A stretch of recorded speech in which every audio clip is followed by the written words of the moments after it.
60,000 সৈন্য তাদের অশ্ব নিয়ে, তাদের উষ্ট্র নিয়ে, তাদের মালপত্র নিয়ে, জিহাদের সামান নিয়ে শ্রাবণীর খরস্রোতা নদী, উত্তাল তরঙ্গমালায় ভরা নদীর উপর থেকে এই সাহাবীরা পাড়ি দিয়ে ওপার চলে গেলেন। ওপার যাওয়ার পরে হযরতে সাদ বলছেন, তোমাদের কেউ কি হারায় গেছে নাকি? সবাই এদিক ওদিক তাকায়, খুব করে বলল, মানুষ তো দূরের কথা, একটা উট আর ঘোড়াও একটাও হারায় যায় নাই। একজন বলল, আমার একটা পেয়ালা, যে পেয়ালা আমি পানি পান করতাম, সেই পেয়ালাটা তুফানে ছিটকে কোথায় চলে গেছে, ওইটা হারায় গেছে। হযরতে সাদ বলেন, মুজাহিদের কোন জিনিস দরিয়া নিতে পারে না, অবশ্যই তা ফেরত আসবে। এই কথা তিনি বলতেছিলেন, হঠাৎ করে দরিয়ার কিনারে একটা আওয়াজ হলো, দেখা গেল তুফানের ভিতরে সেই হারানো বাটিটা তাদের মধ্যে বেরিয়ে এসেছে। আল্লাহু আকবার! মুজাহিদদেরকে সাহায্য করেন স্বয়ং আল্লাহ রাব্বুল আলামিন। আফ্রিকার জঙ্গলের কাছে ভিন্ন ইতিহাস, জঙ্গলের কাছেই মুসলমানদেরকে থাকতে দেওয়া হয়েছিল। মনে করা হয়েছিল জঙ্গলের সমস্ত হিংস্র প্রাণীরা এই মুসলমানদের শেষ করে দেবে, যুদ্ধ করা লাগবে না। হযরতে সাদ সে অবস্থা বুঝতে পারলেন, তিনি একটা মঞ্চ তৈরি করলেন। সেই মঞ্চের উপরে দাঁড়ায় জঙ্গলের প্রাণীদের দিকে লক্ষ্য করে তিনি নোটিশ জারি করে দিলেন, বললেন, ইয়া আইয়াতুহাল হাশারাত ওয়াস সিবাউ নাহনু আসহাবু রাসূলুল্লাহ সাল্লাল্লাহু আলাইহি ওয়াসাল্লাম। হে জঙ্গলের হিংস্র প্রাণীরা, আমরা আল্লাহ রাসূলের সাহাবী, ফাইন্না নাজিলুনা ফামান ওয়াজাদনা বাদাহু কাতালনাহু। আমরা রাসূলের সাহাবী, এইখানে আল্লাহর দ্বীনকে কায়েম করার জন্য আমরা এসেছি, আল্লাহর কলেমার আওয়াজ নিয়ে আমরা এখানে রাত কাটাবো। সুতরাং এই জঙ্গলের ভিতরে হিংস্র প্রাণী যত আছো, সব আমাদের এই জায়গা ছেড়ে অন্যত্র চলে যাও। আফ্রিকার জঙ্গলি মানুষেরা চিন্তা করলো, মানুষের কথা কি জঙ্গলি প্রাণীতে শোনে নাকি, পাগলে কয় কি? তারা তাকায় তাকায় দেখলো, হযরতে সাদের এই ঘোষণার পরে বাঘের কাতারে বাঘ, সিংহের কাতারে সিংহ, সাপের কাতারে সাপ, যার যার ডিম আর বাচ্চাগুলি মুখে কামড়ায়া সাহাবীদের এলাকা ছেড়ে দিয়ে তারা অন্যত্র চলে গেল। আমার মুসলমান ভাইরা, এই ছিল মুসলমানদের ইতিহাস। দ্বীন প্রতিষ্ঠা করার কাজে মুসলমান এগোলে আল্লাহই মদত করেন। কে মদত করেন? এই অপরাধে বেলালকে তারা মেরেছে, তাকে ভাইরা ওরা হযরতে খাব্বাবকে বেঁধেছে, খুঁটির সাথে বেঁধে চতুর্দিক থেকে তীর নিক্ষেপ করছে, তরবারি মারতেছে, শরীরের গোশত সুবহানাল্লাহ পড়ে।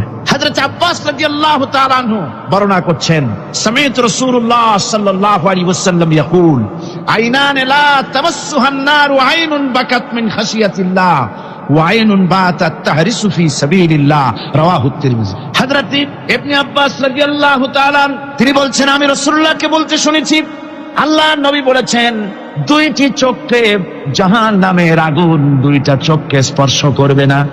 একটা চোখ হচ্ছে গভীর রাত্রে যারা আল্লাহর ভয়তে, জাহান্নামের ভয়তে যারা কান্দে, জাহান্নামের আগুন ওই চক্ষুকে স্পর্শ করবে না।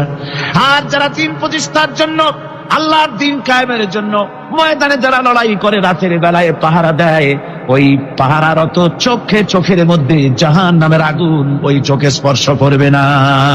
আমার ভাইরা, হযরত উসমান রাদিয়াল্লাহু তাআলা আনহু বলছেন, মান রাবাতা লাইলাতান ফি সাবিলিল্লাহ কানাত কাআলফি লাইলাতিন সিয়ামুহা ওয়া কিয়ামুহা।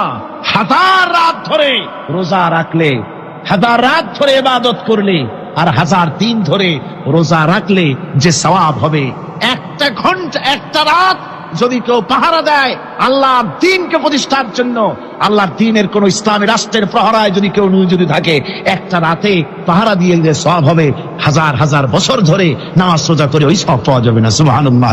অর্থাৎ 1000 বছর ধরে নামাজ রোজা করার মতোই সওয়াব পাহারা দেওয়া আল্লাহর দ্বীনের, ইসলামের রাষ্ট্রকে। বন্ধুগণ, রাসূল পাক সাল্লাল্লাহু আলাইহি ওয়াসাল্লাম তিনি বলেছেন, কিয়ামতের দিন জাহান্নামের আগুন আর জিহাদের ময়দানের ধুলি, এই দুটি একসঙ্গে কোন মানুষের পেটের মধ্যে প্রবেশ করবে না। রাসূল পাক সাল্লাল্লাহু আলাইহি ওয়াসাল্লামের একটি হাদিস যা মিশকাত শরীফের মধ্যে বর্ণিত আছে। মিশকাত শরীফের সম্ভবত 336 পৃষ্ঠায় এই হাদিসটি বর্ণনা করা হয়েছে, যে হযরত ইবনে আইস রাদিয়াল্লাহু তাআলা আনহু হচ্ছেন এই হাদিসের রাবী। তিনি বলছেন, একবার হুজুর সাল্লাল্লাহু আলাইহি ওয়াসাল্লাম এক ব্যক্তির জানাজায় গিয়ে উপস্থিত হলেন। হযরত ওমর রাদিয়াল্লাহু তাআলা আনহু তখন হুজুরকে বললেন, হে রাসূল, আপনি এই লোকটার জানাজা পড়বেন? এই লোক তো ইসলামের এই ক্ষতি করেছে, সেই ক্ষতি করেছে, অমুক করেছে, এই লোকটার আপনি জানাজা পড়বেন? হুজুর তখন উপস্থিত লোকদের জিজ্ঞেস করলেন, হাজিরিন, তোমরা কি কেউ এই লোকটাকে কোন ইসলামের ভালো কাজ করতে দেখেছো? একজন লোক দাঁড়িয়ে গেলেন, তিনি বললেন, হে আল্লাহর নবী, আমি সাক্ষী, আমি দেখেছি। একটা মুজাহিদ বাহিনী জিহাদ করে ফিরতেছিল, তো এক জায়গায় তারা ডেরা গাড়লো, শিবির স্থাপন করলো, রাত কাটাবে বললো। আমি দেখেছি এই লোকটি সারা রাত সেই মুজাহিদদেরকে, সাহাবীদেরকে সারা রাত জেগে জেগে পাহারা দিয়েছে। আল্লাহর নবী জানাজার ইমামতি করলেন, আর এরপরে তাকে কবরের মধ্যে মাদফুন করে দিয়ে নবীজি তার কবরের পাশে দাঁড়িয়ে বললেন, ইন্না আসহাবাকা ইয়াযুন্নুনা আন্নাকা মিন আহলিন নার ওয়া আনা আশহাদু আন্নাকা মিন আহলিল জান্নাহ। নবীজি বলছেন, ও কবরবাসী, তোমার সাথীরা মনে করে তুমি জাহান্নামী, আর আমি নবী মুহাম্মদ সাল্লাল্লাহু আলাইহি ওয়াসাল্লাম সাক্ষী দিচ্ছি তুমি বেশক আল্লাহর বেহেশতি, তুমি অবশ্যই আল্লাহর জান্নাতে যাবে। এরপর হযরত ওমরের দিকে ফিরে রাসূলুল্লাহ বললেন, ওমর, মানুষের শুধু বাহ্য দৃশ্যটাই দেখো না, তার অন্তরের জাযবাটাকেও কদর করো। সুবহানাল্লাহ বিহামদিহি। এই জিহাদের ময়দানে যারা কাজ করে, জান দেয়, মাল দেয়, আল্লাহ পাক তাদের উপরে রহম করে। এই জিহাদ হচ্ছে এক অগ্নি পরীক্ষা। এই জিহাদটা কি? অগ্নি পরীক্ষা। এমনি এমনি বেহেশতে যাওয়া যাবে না ভাই।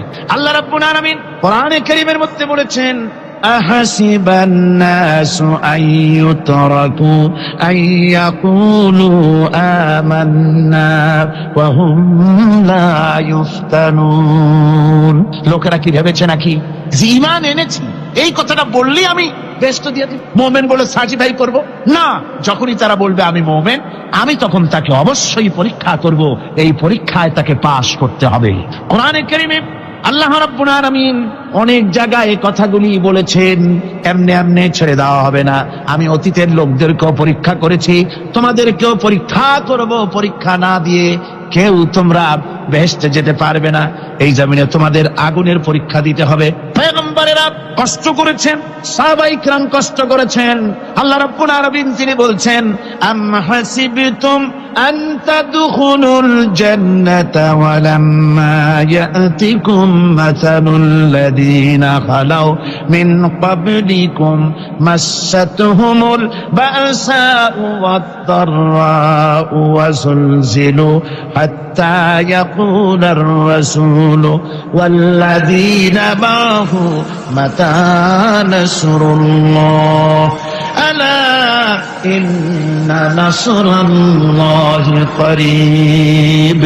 আল্লাহ রাব্বুল আলামিন বলেন, তোমরা কি মনে করেছো যে তোমরা বেহেশতে প্রবেশ করবে, অথচ তোমাদের পূর্বে যারা এই পৃথিবীতে এসেছিল তাদেরকে আমি যেমন পরীক্ষা করেছি ওরকম পরীক্ষা এখনো তোমাদের উপরে আসে নাই, ওরকম বিপদও আসে নাই, মুসিবতও আসে নাই।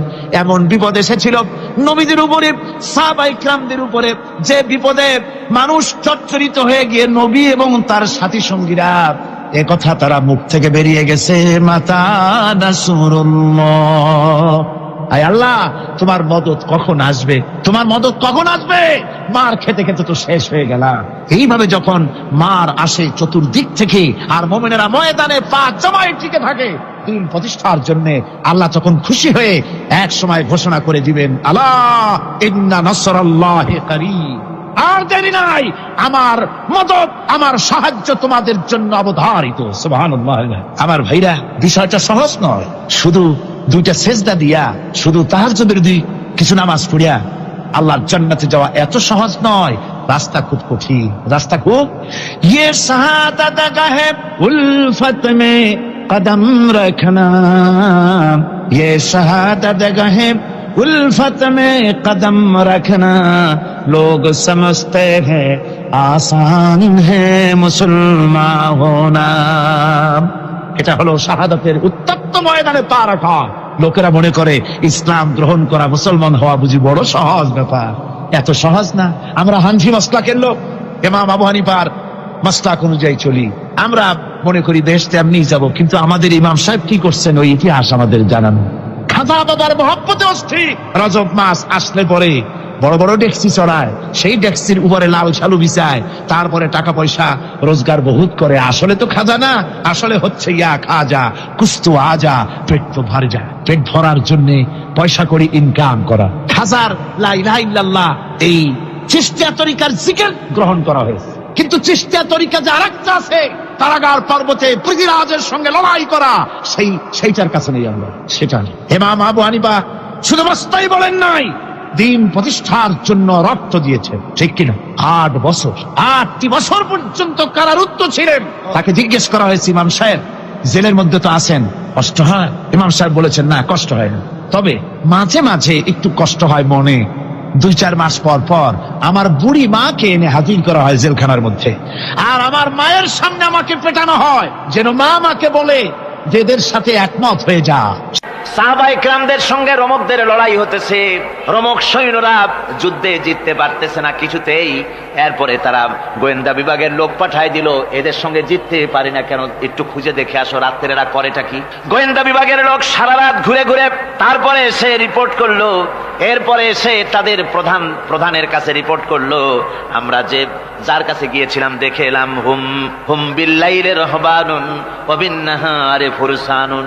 আমরা দেখে এলাম যাদেরকে দিনের বেলায় প্রচন্ড শক্তিশালী বীর যোদ্ধা রূপে যাকে যুদ্ধ করতে দেখেছি ময়দানে, রাতের বেলায় দেখলাম গিয়া একেবারে নিতান্ত ফকিরের মতো, কেউ তো সেজদায় পড়ে কাঁদতেছে, কেউ আবার তেলাওয়াত করতেছে, চোখ দিয়া পানি পড়তেছে, আবার কেউ নামাজ পড়তেছে, আবার কেউ হাত তুলে রেখেছে তাদের প্রভুর দরবারে, চোখের পানিতে তাদের চোখ বুক ভেসে যেতেছে। সারাটা রাত তেলাওয়াত আর সেজদা আর নামাজের মধ্যে তারা এভাবে কাটিয়ে দিয়েছে।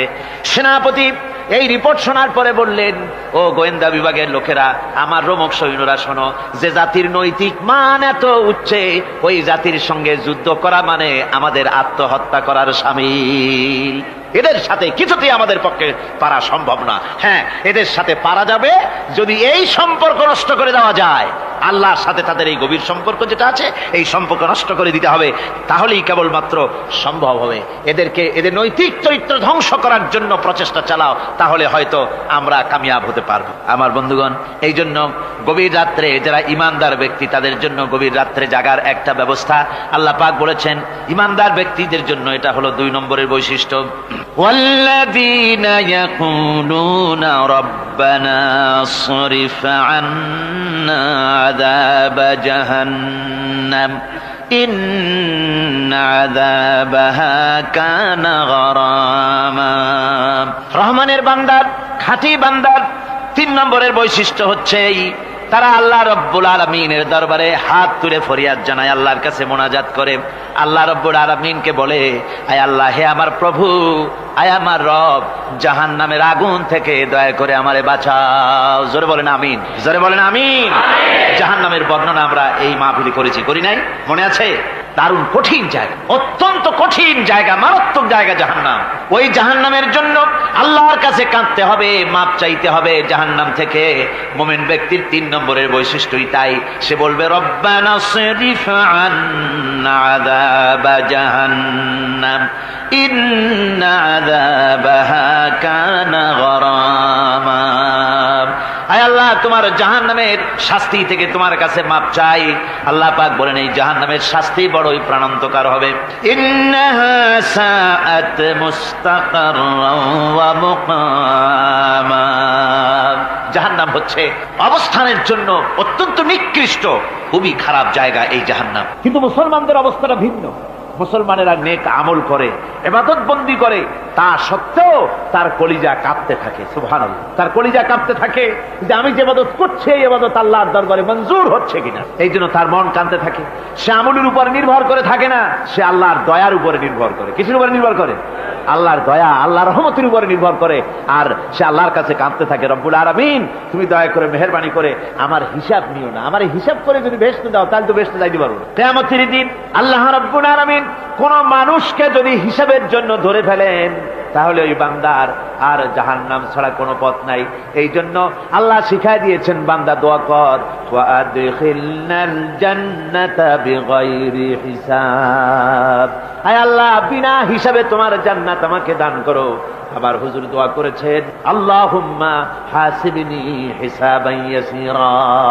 আয় আল্লাহ, তুমি আমার সহজ হিসাব নাও। পড়েন, আল্লাহুম্মা হাসিবনি হিসাবান ইয়াসীরা। হিসাবে ইয়াসীর, সহজ হিসাব। আয় আল্লাহ, তুমি আমার সহজ হিসাব নাও। এই হাদিসের ব্যাখ্যা এসেছে সহজ হিসাব কি? ব্যাখ্যা এসেছে সহজ হিসাবটা হচ্ছে আল্লাহ রাব্বুল আলামিন কিয়ামতের ময়দানে তার কোন বান্দাকে যদি রহমত করতে চান, কোন বান্দার প্রতি যদি দয়া করতে চান, কাউকে যদি ক্ষমা করতে চান, তাহলে আল্লাহ রাব্বুল আলামিন তাকে একটা পর্দার আড়ালে ডেকে নেবেন।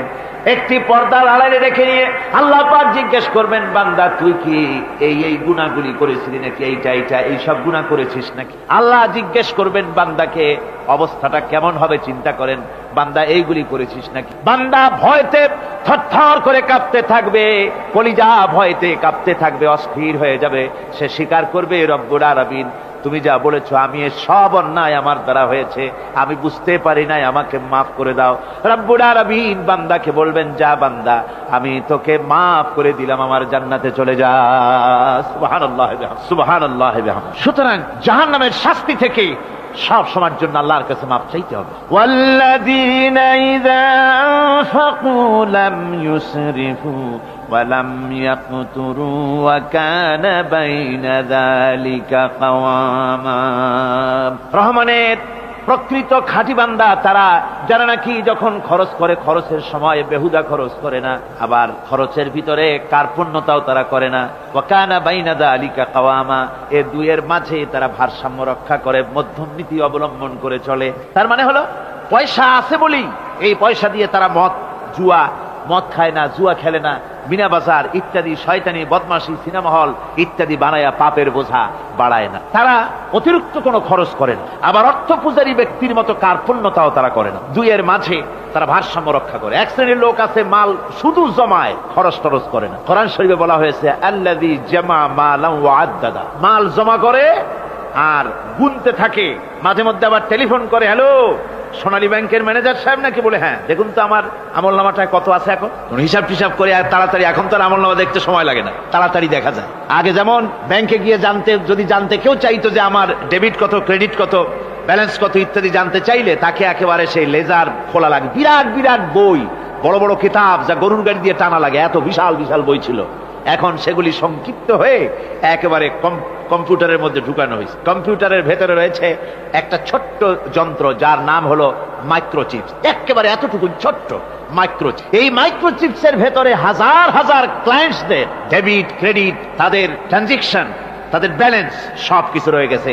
আপনি যখনই জিজ্ঞেস করবেন সে বাটন একটা দাবালো আর সাথে সাথে স্ক্রিনে এসে গেল আপনার নাম কি, বাপের নাম কি, দাদার নাম কি, কত টাকা জমা করছিলেন, কোন কোন তারিখে উঠাইছেন, হাতে কত, নিচেন কত, 14 গোষ্ঠীর ইতিহাস একটা চাপে চলে আসে। তো আমি মানুষকে এভাবে বলি যে এই বুদ্ধিটা যিনি দিলেন, লোকেরা বলে তো কয় যে কিয়ামতের দিন আল্লাহ নাকি আমলনামা দিবে মানুষের সামনে হাজির করিয়া, ইমানদারের সামনের থেকে ডান হাতে, বেঈমানের পিছন থেকে কোন হাতে, বাঁ হাতে।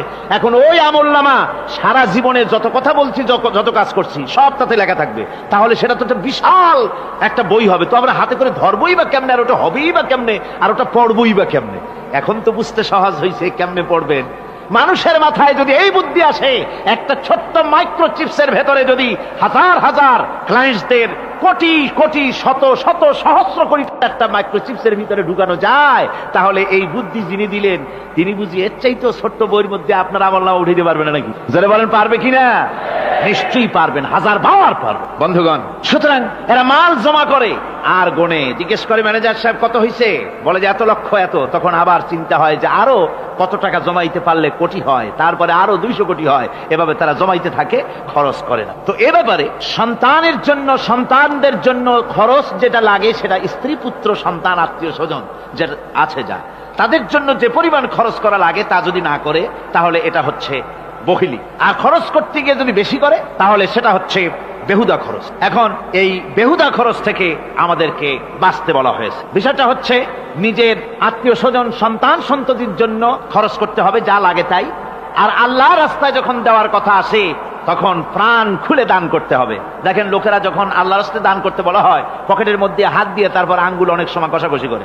একজনে জিজ্ঞেস করলাম, মিয়া পয়সা দিবাতে এত পকেটে হাত রাখিয়া বাইরে করো না মোটে? কয় যে ঘষে দেখতেছি শিখি না 10 পাই। তাহলে এইভাবে আল্লাহর রাস্তায় দেওয়ার সময় এই যে কার্পণ্যতা, এই কার্পণ্যতা মানুষকে তাকে শেষ করে দেয়, তার ঈমানকে নষ্ট করে দেয়। আর পয়সা আছে বলে বেশি খরচ করতে হবে, যেমন বিবাহে লোকেরা খরচ করে আমাদের দেশে, কোরবানি করতে গিয়ে খরচ করে। হ্যাঁ কোরবানি করবেন, আপনি ভালো একটা কোরবানি করবেন, আপনার পয়সা যেমন আছেন তেমন, কিন্তু 50,000 টাকা দাম দিয়ে একটা গরু কিনা সেই গরুর গলায় মালা দিয়া এরপরে সারা শহরে প্রদর্শনী করতে হবে, এর কোনো যুক্তি নাই। আছে কোনো যুক্তি? যদি তা হয় তাহলে ওই গরু যিনি কেনেন তারও গলায় মালাই দিয়ে দুজনে একসাথেই ঘুরানো দরকার, বুঝলেন? আমার বন্ধুগণ, আপনি কোরবানি করবেন, কোরবানি আপনার 10,000 টাকায় হয়ে যেতে পারে, 15,000 টাকায় হয়ে যেতে পারে। বাকি টাকাগুলি আল্লাহর রাস্তে খয়রাত করে দেন। কত গরিব আত্মীয় আছে তাদের দিয়ে দেন। 50,000 টাকা দিয়ে বিরাট বাজারের সেরা গরু খরিদ করে কোরবানি দিচ্ছেন। অর্থটা কি? মানুষকে দেখাচ্ছেন আল্লাহর দরবারের গোশত যাবে না, চামড়া যাবে না, রক্ত যাবে না, যাবে আপনার নিয়ত। কি যাবে? নিয়ত। সুতরাং আল্লাহর রাস্তায় যখন খরচ করবেন, সেই খরচ করার ব্যাপারে তখনও নিয়তটা দেখতে হবে। হালাল পথে খরচ করতে গেলেও নিয়তটা দেখতে হবে, এবং তখনও বেহুদা খরচ করা যাবে না। বিবাহে যেভাবে খরচ আজকাল করে মানুষেরা, হুজুর সাল্লাল্লাহু আলাইহি ওয়াসাল্লাম বলেছেন যে বিবাহে যত খরচ কম সেই বিবাহ তত বরকতপূর্ণ। আর আমরা মনে করি বিবাহে যত বেশি খরচ বাড়ানো যায় ততই এটা বেশি শানদার হবে। উল্টা চিন্তা করি। আল্লাহ রাব্বুল আলামিন এরপরে বলছেন, والذين لا يدعون مع الله إلها آخر ولا يقتلون النفس التي حرم الله إلا بالحق ولا يزنون ومن يفعل ذلك يلقى أثاما। আর রহমানের খাঁটি বান্দা যারা, তাদের 5 নম্বরের বৈশিষ্ট্য হচ্ছে যে তারা আল্লাহর সাথে, আল্লাহকে বাদ দিয়ে অন্য কাউকে ইলাহ বলে, মাবুদ বলে ডাকে না। এই ব্যাপারেও ব্যাখ্যা আমরা এই মাহফিলে দিয়েছি, মনে আছেন আপনাদের? আল্লাহ ছাড়া অন্য কাউকে ইলাহ বলে ডাকা যাবে না। ওয়ালা ইয়াকতুলুনা আন-নাফসাল্লাতী হারামাল্লাহু ইল্লা বিল হক। আর আল্লাহ যে সমস্ত প্রাণকে, আর ওই লোকেরা যারা নাকি আল্লাহ ছাড়া, ইমান রহমানের বান্দা যারা, তারা একদিকে তো আল্লাহ ছাড়া অন্য কাউকে ডাকে না, মাবুদ বলে স্বীকার করে না, অন্যদিকে আল্লাহর হারাম করা প্রাণগুলিকে তারা ধ্বংস করে না। অর্থাৎ আল্লাহ যাদেরকে হত্যা করতে নিষেধ করেছেন, প্রাণীদেরকে হত্যা করতে, মানুষ হত্যা করতে নিষেধ করেছেন, আল্লাহর নিষেধ, আল্লাহ যেগুলি জায়েজ করেছেন সেগুলি বাদ দিয়ে হত্যা করা, এগুলি তারা করে না। ওয়ালা ইয়াজনুন, আর তারা জেনা ব্যভিচারেও লিপ্ত হয় না। এটা হচ্ছে যে এই সমস্ত লোকগুলি তারা গুনাহ থেকে মুক্ত থাকতে চেষ্টা করে। তারা আল্লাহ ছাড়া আর কাউকে রব বলে ডাকে না, ইলাহ বলে ডাকে না, মাবুদ বলে ডাকে না। হযরত ইবনে মাসউদ রাদিয়াল্লাহু তাআলা আনহু বলেছেন, তিনি রাসূল পাক সাল্লাল্লাহু আলাইহি ওয়াসাল্লামের কাছে জিজ্ঞেস করেছিলেন, হে রাসূল, সবচেয়ে বড় গুনাহ কি? হুজুর বলেছেন সবচেয়ে বড় গুনাহ 3টা। সবচেয়ে বড় গুনাহটা কয়টা? রাসূল পাক সাল্লাল্লাহু আলাইহি ওয়াসাল্লাম বলেছেন সবচেয়ে বড় গুনাহ হচ্ছে 3টি। একটি হচ্ছে, তুমি যদি কাউকে আল্লাহর সমতুল্য প্রতিদ্বন্দ্বী বানিয়ে যদি তার কাছে কিছু চাও, তাহলে এটা সবচেয়ে বড় গুনাহ। সন্তান দিতে পারেন আল্লাহ, তোমাকে রোগমুক্ত করতে পারেন আল্লাহ, আল্লাহ যা করতে পারেন এই সব বিষয়গুলি যদি মানুষের কাছে চাও, তাহলে তুমি আল্লাহর জায়গায় তাকে বসালে, এটা সবচেয়ে বড় গুনাহ। আর 2 নম্বরের গুনাহ হচ্ছে নিজের সন্তান তোমার খাবার খাবে, তোমার খাবারে সন্তান ভাগ বসাবে, এই ভয়তে সন্তানকে হত্যা করা, এটাও বিরাট পাপ। আর 3 নম্বরে হচ্ছে প্রতিবেশীর স্ত্রীর সঙ্গে জেনা করা, এটা হলো আরেকটি। মোট 3টি গুনাহ বলেছেন রাসূলুল্লাহ, সবচাইতে মারাত্মক গুনাহ। তার মধ্যে এই গুনাহগুলি তো আমাদের সমাজে চালু আছে। একদিকে সমাজের ভেতরে রয়েছে আল্লাহ ছাড়া মানুষের কাছে, মাজারের কাছে গিয়া, কবরের কাছে গিয়া, কবরওয়ালার কাছে চাওয়ার এই রেওয়াজ চালু আছে। এই রেওয়াজ কি চট্টগ্রামে কমেছে না বেড়েছে? কমেছে। জোরে কোন আলহামদুলিল্লাহ। কমে গিয়েছে, আগের তুলনায় বহুত কমেছে। যারা এই মাজারকে নিয়ে ব্যবসা করে, তারা অনেকে বলেছেন যে আমাদের ইনকাম আগে যা ছিল তার থেকে 4 আনায় নেমে গিয়েছে, 12 আনাই শেষ। জোরে কোন আলহামদুলিল্লাহ। জোরে বলেন আলহামদুলিল্লাহ। এই মাজার পূজা থেকে বাঁচতে হবে। 2 নম্বরে রয়েছে, সমাজের ভিতরে চালু আছে এই যে সন্তান হত্যা করা, এই হত্যা করার এক রেওয়াজ চালু আছে। এরপরে রয়েছে এমনি মানুষকে হত্যা করা। কলেজ ইউনিভার্সিটিতে যেভাবে মানুষ হত্যা করা হচ্ছে, এরা জানে না নিজের আদর্শকে প্রতিষ্ঠার জন্য আন্দাজ এবং অনুমানের উপরে ভিত্তি করে জেদ করে মানুষকে হত্যা করছে। কি বলেন? করে না? আল্লাহ রাব্বুল আলামিন বলেন, ওয়ামান ইয়াকুতুল মুমিনান মুতাআম্মিদান ফাজাযাউহু জাহান্নাম খালিদিনা ফিহা আবাদান। আল্লাহ রাব্বুল আলামিন বলেন, মুমিন বান্দা কি কেউ যদি ইচ্ছে করে কাউকে হত্যা করে, তাহলে তার জায়গা হবে জাহান্নাম, তার আর কোনো শাস্তি নাই, একমাত্র জাহান্নামই হবে তার শাস্তি, চিরকাল জাহান্নামের ভিতরে থাকতে হবে। জোরে বলেন নাউজুবিল্লাহ। আজকে কলেজের মধ্যে, ইউনিভার্সিটিতে অনবরত আমরা হত্যাকাণ্ডের খবর শুনতে পাচ্ছি, সমানে হত্যা হচ্ছে। এই যে সন্ত্রাস এবং হত্যা যা হচ্ছে কলেজ ইউনিভার্সিটিতে, আপনারা আমাকে বলেন অনুরূপ হারে মাদ্রাসায় এই ধরনের সন্ত্রাস হচ্ছে? এত আস্তে জবাব দিলেন তাহলে বোধহয় হচ্ছে দেশে। মাদ্রাসায় সন্ত্রাসের কারণে, কোন টাইটেল মাদ্রাসা, ফাজেল মাদ্রাসা সন্ত্রাসের কারণে বন্ধ হয়েছে এমন কোন নজির আপনারা পেয়েছেন? পান নাই। কেন পান? কলেজ বন্ধ হচ্ছে, ইউনিভার্সিটি বন্ধ হচ্ছে, সন্ত্রাসের কারণে মাদ্রাসা বন্ধ হয় না কেন? তার কারণ হচ্ছে কলেজ ইউনিভার্সিটিতে কোরআন পড়ানো হয় না, হাদিস পড়ানো হয় না, তাই তারা হত্যা করলে কি পাপ হয় তাও জানে না। হত্যার পাপ তো দূরের কথা, মানুষ কোরআন শুনতে আসে, কোরআন শুনতে আসাটাও তাদের বরদাস্ত হয় না। আমি জানতে পারলাম, এ মাহফিল আসার সময় জানতে পেরেছি, চট্টগ্রাম বিশ্ববিদ্যালয়ের কাছে থেকে শ্রোতৃমণ্ডলী, মাহফিলের শ্রোতারা বাসে যখন আসতেছিল, সেখানকার কিছু সংখ্যক ছেলেরা ইট পাটকেল মেরেছে বাসের উপরে, বহুত লোক সেখানে আহত তারা করেছে।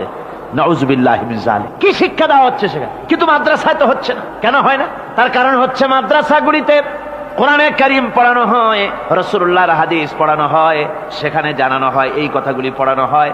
যদি কেউ কাউকে হত্যা করে, জাহান্নাম ছাড়া কোনো জায়গা থাকবে না, চিরকাল জাহান্নামে থাকতে হবে, এই ভয়তে ওরা হত্যার ভিতরে যায় না। এই জীবন নয়, পরকাল আছে, কিয়ামতের দিন আল্লাহর দরবারে দাঁড়ায়া জীবনের সবকিছুর হিসাব দিতে হবে। এই জন্য তারা এসব জানে বলে, এসব তাদের রক্তে মাংসের ভিতরে ঢুকানো আছে বলে তারা চুরি, ডাকাতি, জেনা, ব্যভিচার, হত্যার দিকে তত যায় না যত এরা যায়। ঠিক কিনা বলে? কলেজ ইউনিভার্সিটিতে আজকে কোরআন শরীফ পড়ানো হয় না। মাদ্রাসা এবং মসজিদে, মাদ্রাসাগুলিতে যে কারণে সন্ত্রাস হয় না, ওই কারণটা যদি কলেজ ইউনিভার্সিটিতে ঢুকানো যায়, তাহলে সন্ত্রাস বন্ধ হতে পারে। ঠিক কিনা কর?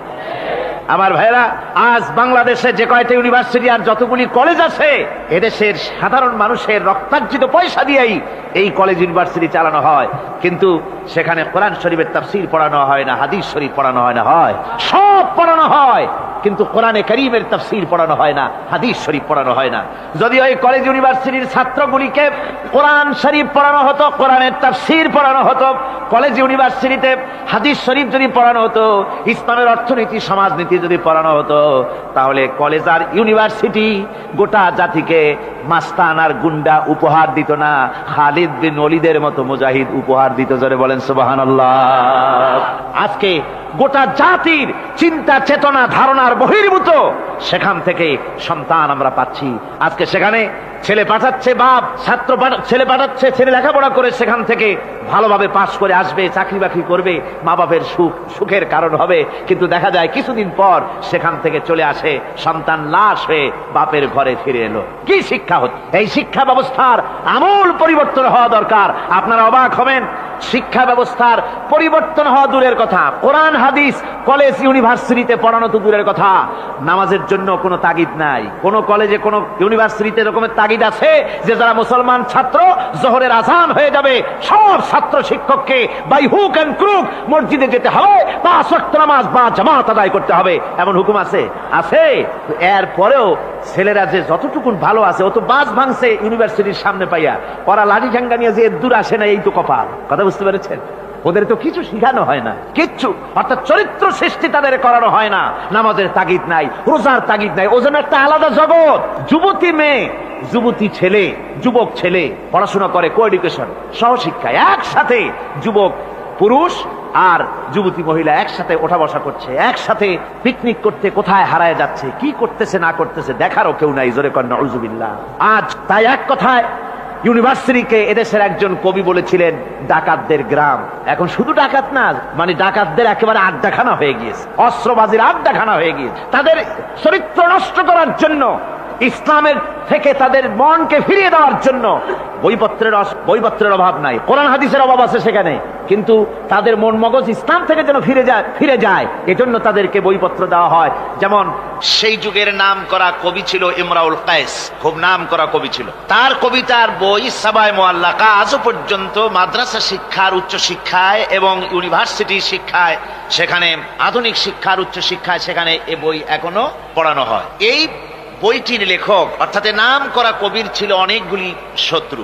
একদিন তার প্রাণের শত্রু তাকে ঘিরে ফেলেছে মরুভূমির ভেতরে, বলছে, তারা দুজন ছিল সংখ্যায়, বলল যে তোমাকে আমরা হত্যা করব। ইমরাউল কায়েস যখন দেখলো যে এদের হাত থেকে বাঁচার কোনো পথ নাই, তখন সে বলল, দেখো তোমরা তো আমাকে মারবে, কিন্তু একটা কথা আমি তোমাদেরকে বলি, আমাকে মারার পরে আমার দুটো মেয়ে আছে, মেয়ে দুটিকে একটি খবর পৌঁছে দেবে। কি খবর? বলে, আমাকে মৃত্যু মারার পর আমার বাড়ি গিয়ে মেয়ে দুটিকে গিয়ে বলবে, ইয়া বানাতি ইমরাউল কায়েস ইন্না আবাকুমা, বাস এই কথাটুকুন বলে দেব। তো যারা হত্যা করবে তারা চিন্তা করলো যে এই কথার দ্বারা তো আমরা হত্যা করেছি, তা তো প্রমাণিত হবে না, সুতরাং মারতে অসুবিধাটা কি। তারা মেরে ফেললো। মারার পরে মরুভূমির ভিতরে তাকে গেড়ে দিয়ে এরপরে এই দুইজন লোক ওয়াদা পালন করার জন্য ইমরাউল কায়েসের বাড়ি গেছে। বাড়ি গিয়ে বলছে মেয়ে দুটোকে ডেকে যে, হে মেয়েরা, তোমাদের পিতার সঙ্গে মরুভূমিতে আমাদের দেখা হলো, তারপরে তোমার পিতা আমাকে তোমাদেরকে একটা কথা বলতে বলেছেন, সেটা হলো এই, ইয়া বানাতি ইমরাউল কাইস ইন্না আবাকুমা। শোনা মাত্রই মেয়ে দুটি চিৎকার করে কেঁদে উঠেছে। তাদের চিৎকার শুনে আশেপাশের লোকেরা এসে জিজ্ঞেস করলো, তোমরা কাঁদছো কেন? কয় যে এই দুটি লোক আমার পিতাকে হত্যা করেছে। কি করে বুঝলে? এই যে এদের কাছে আমার আব্বা একটা খবর পাঠাইছেন, খবরটা হলো ইয়া বানাতি ইমরাউল কাইস ইন্না আবাকুমা। ওরা বলছে এতে ওরা হত্যা করেছে, তা কি করে বোঝা গেল? এর অর্থ তো হচ্ছে যে হে ইমরাউল কায়েসের মেয়েরা, নিশ্চয়ই তোমার পিতা, তো নিশ্চয়ই তোমার পিতা কি খায় না ঘুমায় না, বিদেশে গেছে, কি করে বোঝা গেল যে সে নিহত হয়েছে? মেয়ে দুটি বলছে, দেখো আমার পিতা যে কবিতার পংক্তি বলেছেন এর দ্বিতীয় লাইন আমরা জানি কি হবে, ইয়া বানাতি ইমরাউল কাইস ইন্না আবাকুমা, এর দ্বিতীয় লাইন হবে কাদ কুতিলা ওয়া কাতিলুহু লাদাকুমা। এর দ্বিতীয় লাইন হবে নিশ্চয়ই তোমার পিতা নিহত আর হত্যাকারীরা দুজনই তোমাদের সম্মুখে উপস্থিত। এখন আপনারা চিন্তা করেন যে মহিলারা পর্যন্ত সেই যুগে কতখানি বুদ্ধিমতী, কতখানি তারা বুৎপত্তি সম্পন্না ছিল সেই যুগের মহিলারা পর্যন্ত, পুরুষ তো দূরের কথা। তো জ্ঞান বুদ্ধি সবই ছিল, সব থাকা সত্ত্বেও এই যে তারা চুরি করত, ডাকাতি করত, জিনা করত, ব্যভিচার করত একটি জিনিসের অভাবে। কয়টি জিনিসের অভাবে? সেই জিনিসটা হচ্ছে ওদের কাছে ওহির জ্ঞান ছিল না। ওহির জ্ঞান না থাকার কারণে ওদের এই চরম দুরবস্থা হয়েছিল। আর রাসূল পাক সাল্লাল্লাহু আলাইহি ওয়াসাল্লাম ওহির জ্ঞান দিয়ে ওই জাতিকে গোটা পৃথিবীর মধ্যে শ্রেষ্ঠ জাতিতে পরিণত করে দিয়েছিলেন। আজকে আমাদের দেশের শিক্ষা ব্যবস্থায় ওই ওহির জ্ঞান নাই, যার ফলে আমাদের দেশে ছেলেরা শিক্ষিত হয় কিন্তু সেই যুগের লোকেদের মতো হতে পারছে না, কলেজ এবং ইউনিভার্সিটি ওই ধরনের লোক তৈরি করতে পারছে না। আমার বন্ধুগণ, সে যুগের থেকে আমরা উন্নতি অনেক করেছি, উন্নতি বিশেষ বিশেষ ক্ষেত্রেই করেছি। সে যুগের লোকেরা, তারা যারা চোর ছিল, চুরি করত, তারা লেখাপড়া জানতো না। আজকে যারা চুরি করে তারা তো কমসে কম ম্যাট্রিক পাস। সে যুগে যারা ডাকাতি করত তারা লেখাপড়া জানতো না, আজকের যারা ডাকাত তারা কমসে কম বিএ পাস।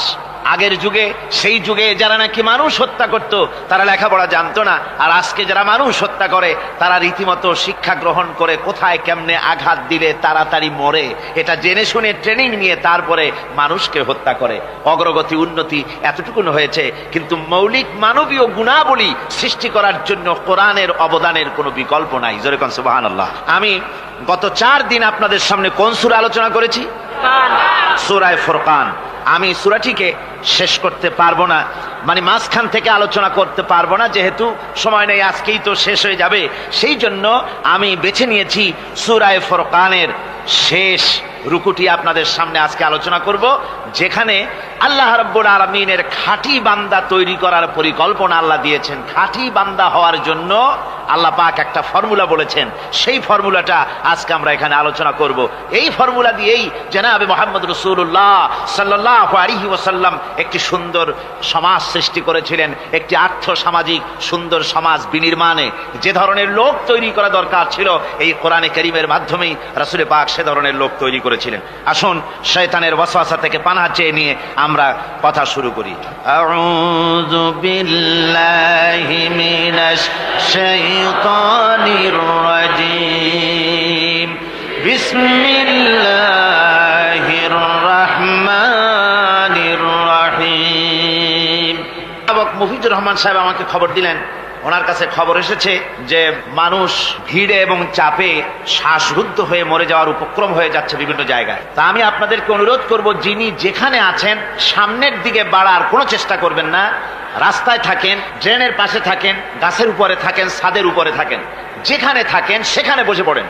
রাস্তা তো ট্রাফিক বন্ধ করে দেওয়া হয়েছে, গাড়ি ঘোড়া এসব রাস্তায়, এ মাহফিলের চারদিকের সমস্ত রাস্তার গাড়ি ঘোড়া বন্ধ করে দেওয়া হয়েছে। ফলে আপনারা রাস্তার উপরে বসে পড়েন, দাঁড়িয়ে থাকবেন না। দাঁড়াতে গেলেই মানুষের চাপে হেলাধুলা করবেন, পড়ে যাবেন, হাত পা ভেঙে যাওয়ার প্রাণান্তকার দশা হওয়ার সম্ভাবনা হবে। সুতরাং আমি সকলকে অনুরোধ করছি, মেহেরবানি করে কোরআনের সম্মানে, এ মাহফিলের সম্মানে আপনারা যার যার জায়গায় বসে পড়েন। কেউ দাঁড়িয়ে থাকবেন না, আর মোটেই চাপাচাপি করবেন না, কেউ কথা বলবেন না, আর দাঁড়াবেনও না। শয়তানের ওয়াসওয়াসা থেকে পানাহ চেয়ে পরম করুণাময় আল্লাহ রাব্বুল আলামিনের নামে শুরু করছি। তাবারাকাল্লাযী জাআলা ফিস সামাই বুরুজাও ওয়া জাআলা ফিহা সিরাজাও ওয়া কামারাম মুনীরা ওয়া হুয়াল্লাযী জাআলাল লাইলা ওয়ান নাহারা খিলফাতান লিমান আরাদা আন ইয়াযাক্কার আও আরাদা শুকুরা।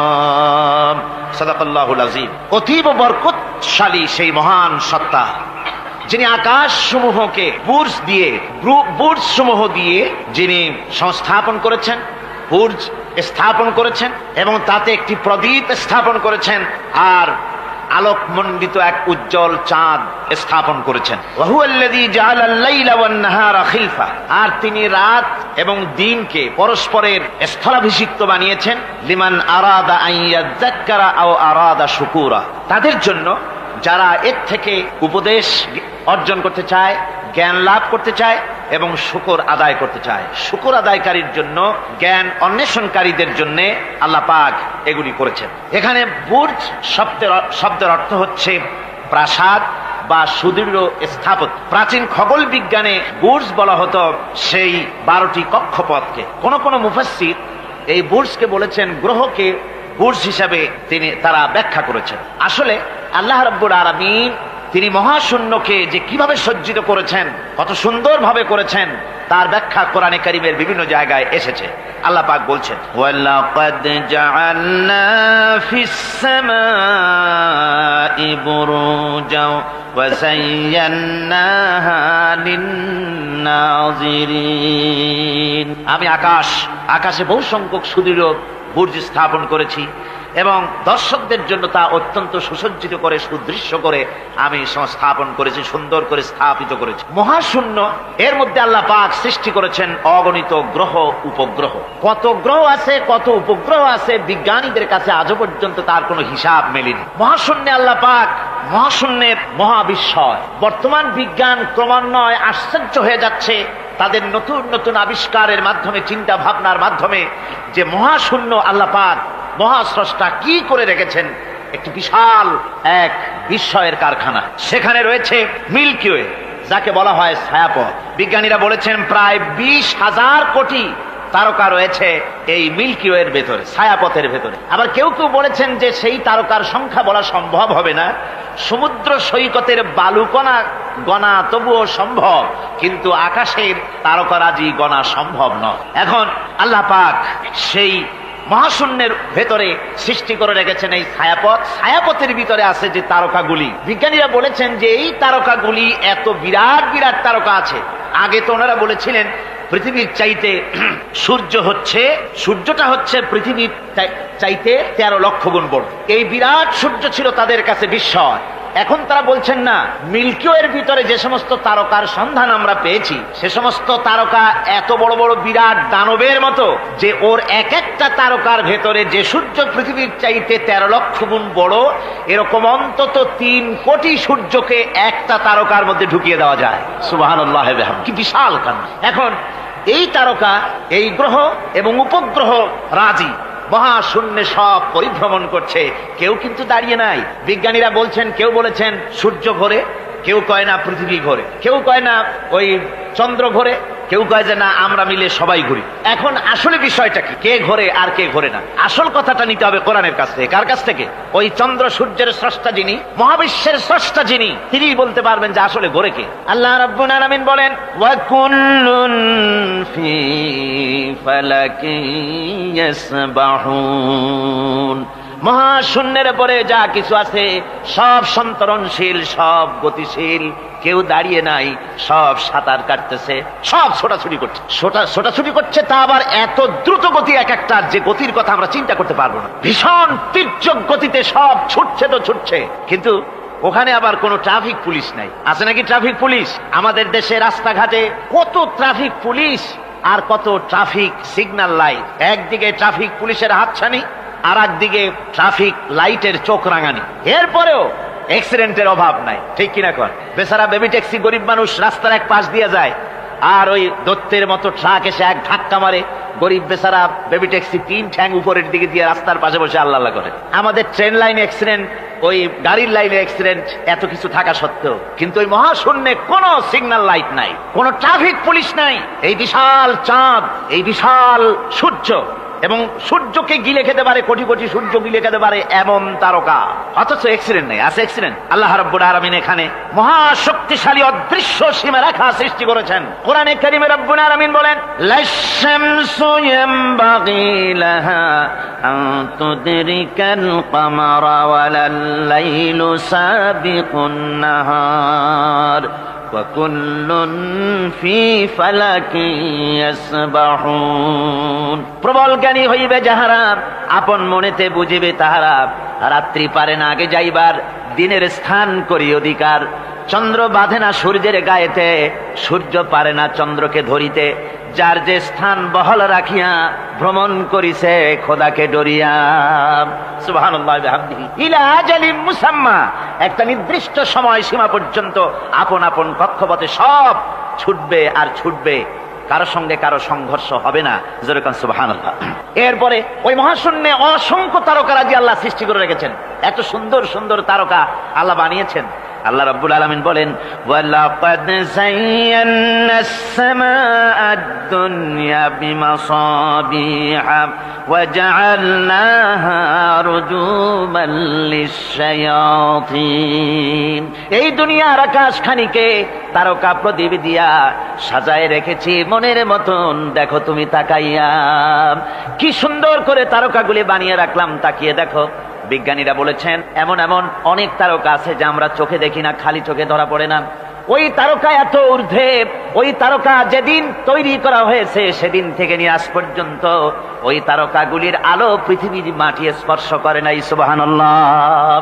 অথচ আলোর গতি হচ্ছে প্রতি সেকেন্ডে 1,86,000 মাইল। এই এর সেকেন্ড এক, আপনার একে বলা হয় লাইট ইয়ার, আলোক বর্ষ। এই হিসাবে সেকেন্ড, এই হিসাবে মিনিট, এই হিসাবে সপ্তাহ, মাস এবং বর্ষ, এরকম অসংখ্য লাইট ইয়ার আলোক বর্ষ চলে গিয়েছে, আজও পর্যন্ত সেই তারকার আলো পৃথিবীর মাটি স্পর্শ করে নাই। তাহলে সেই তারকা কোথায়? সুবহানাল্লাহ পড়ে। যারা একটু আল্লাহরে গাইল দিতে পারে, একটু আল্লাহ এবং ইসলামকে অস্বীকার করতে পারে, তারা আবার হিরো হয়ে যায়। দেখছেন না অবস্থা? হিরো হয়ে যায়। ওরা বলে আল্লাহ নাই, আকাশ দেখে বলে যে মহাকাশ, আসলে তো মহাকাশ না, ওটা অনেক দূরে, তাই নীলা নীলা দেখা যায়, অন্ধকার অন্ধকার ওরকম নীল রঙের দেখা যায়, আসলে আকাশ বলতেও কিছু নাই। এরপরে ইউরি গ্যাগারিন, যিনি প্রথম মহাশূন্য পরিভ্রমণ করেছিলেন, তিনি মহাশূন্য পরিভ্রমণ করে ফিরে এসে বলেছিলেন, মহাশূন্য পরিভ্রমণ করে ফিরে এলাম। মুসলমানেরা যাকে আল্লাহ বলে, খ্রিস্টানের যাকে গড বলে, আল্লাহ আর খ্রিস্টান সেই গডের অস্তিত্ব লক্ষ লক্ষ মাইলের কোথাও দেখি নাই, পাই নাই। আমি বলি বেকুব, আল্লাহরে তুমি দেখবা? তুমি তো তোমার নিজের শরীরও দেখো না। তোমার মাথাটার পেছনটা দেখতে কেমন, তোমার পিঠটা দেখতে কেমন, তোমার বডির একদম পেছনের অংশটা দেখতে কেমন, তা কি জিন্দিগিতে আয়না ছাড়া দেখতে পেরেছো কোনোদিন?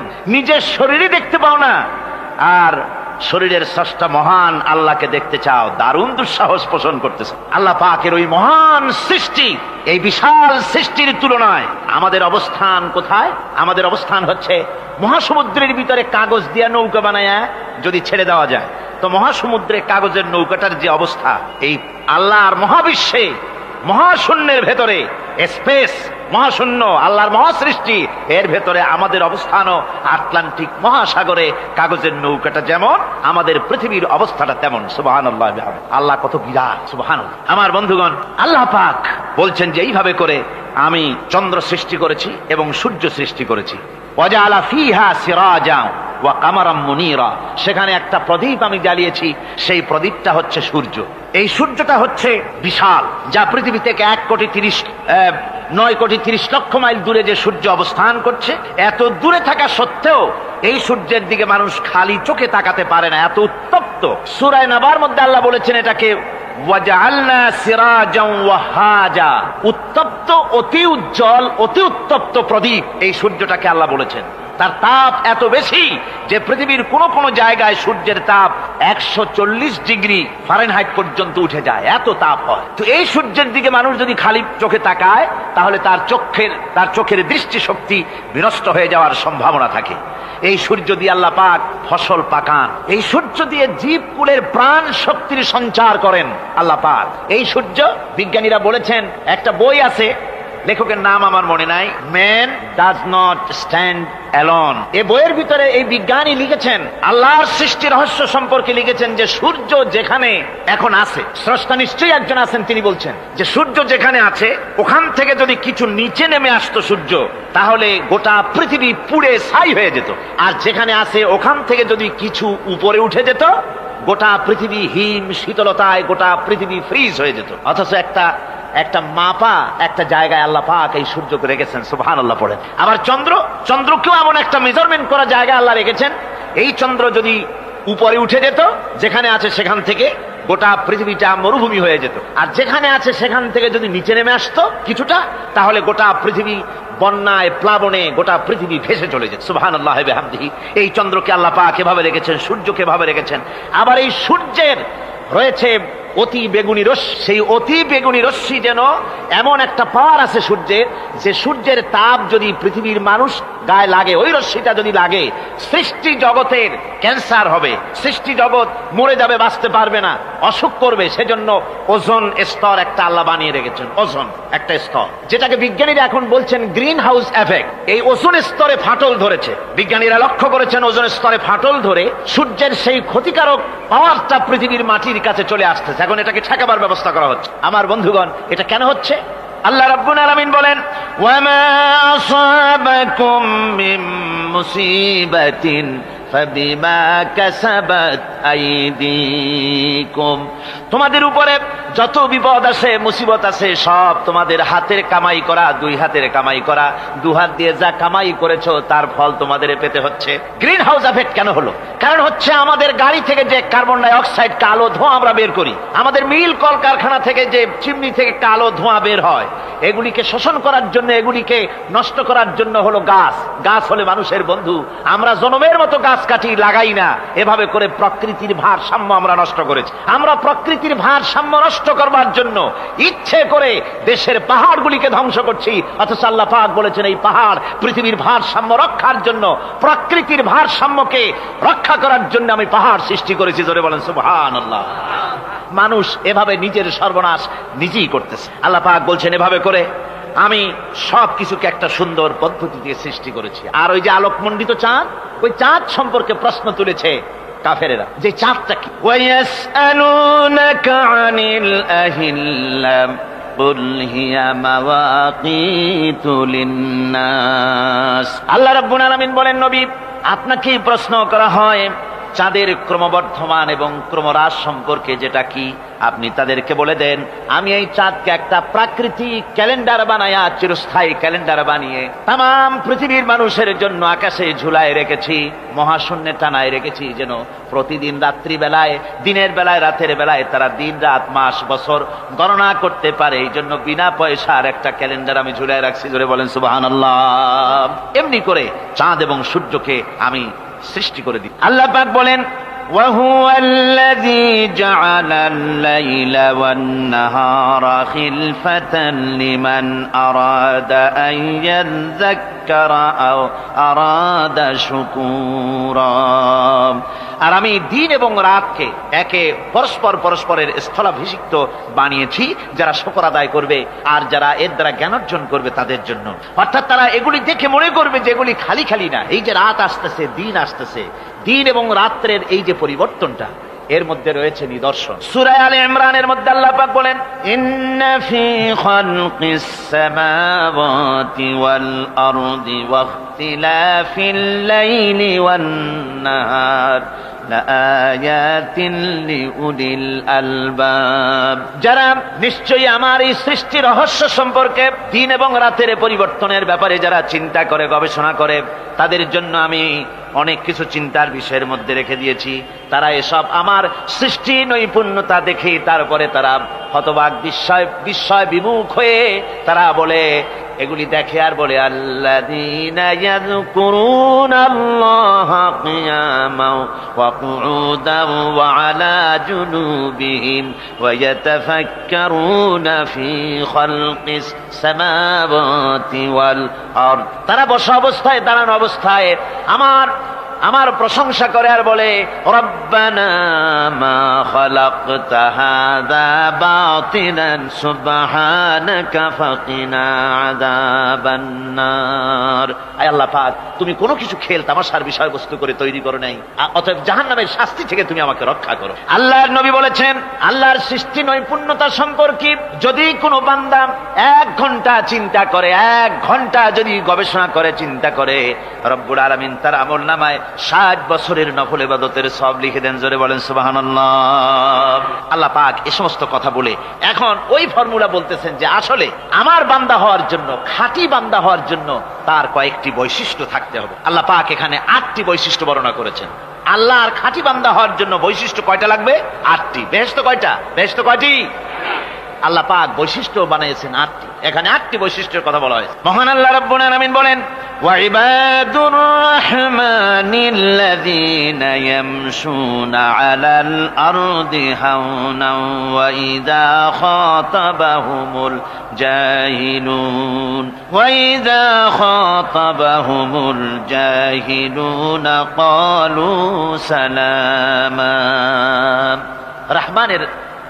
রহমানের খাঁটি বান্দা তারা, রহমানের আসল বান্দা তারা যারা নাকি জমিনের উপর থেকে যখন হাঁটে খুব বিনয় বিনম্রতার সাথে তারা চলে। ওয়াইদা খাতাবাহুমুল জাহিলুন, আর যখন জাহিলরা তাদের সঙ্গে কথাবার্তা বলতে আসে তখন তারা তাদেরকে বলে, তোমাদের প্রতি সালাম, এই বলে তারা চলে। অর্থাৎ এই 8টি বৈশিষ্ট্যের প্রথম বৈশিষ্ট্য ধরা হয়েছে চালচলনকে। ইমানদার খাঁটি বান্দা যারা, তাদের চাল চলন সম্পর্কে প্রথম বৈশিষ্ট্য ধরা হয়েছে। তার মানে হচ্ছে নির্লজ্জ, স্বৈরাচার, মাস্তান, গুন্ডা, বদমাশ, অত্যাচারী, এদের চাল চলন এক ধরন। আবার অন্যদিকে ব্যক্তিত্ব সম্পন্ন, মর্যাদাবান, এরপরে শিক্ষিত, ভদ্র, মার্জিত, তাদের চালচলন ভিন্ন ধরনের। এই 2 শ্রেণীর চালচলন কি একরকম হয় নাকি? একরকম হয় না। তার কারণ হচ্ছে ব্যক্তির চালচলনের মাঝেই তার অবস্থাটা বোঝা যায় যে আসলে লোকটি কেমন। আল্লাহ রাব্বুল আলামিন এই কথার দ্বারা এটা প্রমাণ করতে চান যে মোমেন বান্দা যারা হবে, আল্লাহর খাঁটি বান্দা যারা হবে, তাদের পরিচয় দেওয়া লাগবে না। তাদের চালচলন দেখে, তাদের হাঁটা দেখে, তাদের চলা দেখে, তাদের বলা দেখে, তাদের আচরণ দেখে লোকেরা বুঝতে পারবে যে ইনি হচ্ছেন আল্লাহর একজন খাঁটি বান্দা, একজন মোমেন ব্যক্তি, একথা বুঝতে পারবে। আর সে ব্যক্তি জমিনের উপরে চলবে খুবই বিনম্র ভাবে। কোরআনে কারিমে অন্য জায়গায় আল্লাহ রাব্বুল আলামিন বলেছেন, ওয়ালা তামশি ফিল আরদি মারহান ইন্নাকা লান তাখরিকাল আরদা ওয়া লান তাবলুগাল জিবালা তুলা। আমার জমিনের উপরে অহংকারের পদবরে হেঁটো না, আমার জমিনের উপরে অহংকার করে জমিনের উপরে হেঁটো না।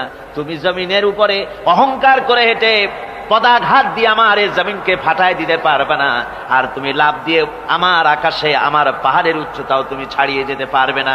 অহংকার করে কেউ কি পায়ের আঘাত দিয়ে জমিনটাকে ফাটায় দিতে পারে? কি বলেন, পারবে? আর অহংকার করে লাভ দিয়ে পাহাড়ের উচ্চতাও কি কেউ ছাড়িয়ে দিতে পারবে? পারবে না। সুতরাং অহংকার, মোমেন ব্যক্তি যারা, তারা অহংকার করতে পারে না। অহংকার মোমেনের স্বভাব নয়। অহংকার করতে পারে কেবলমাত্র আল্লাহ রাব্বুল আলামিন। অহংকার হচ্ছে আল্লাহ পাকের ইজাত। অহংকার কি করতে পারেন? আল্লাহ পাক করতে পারেন। মানুষের অহংকার শোভা পায় না।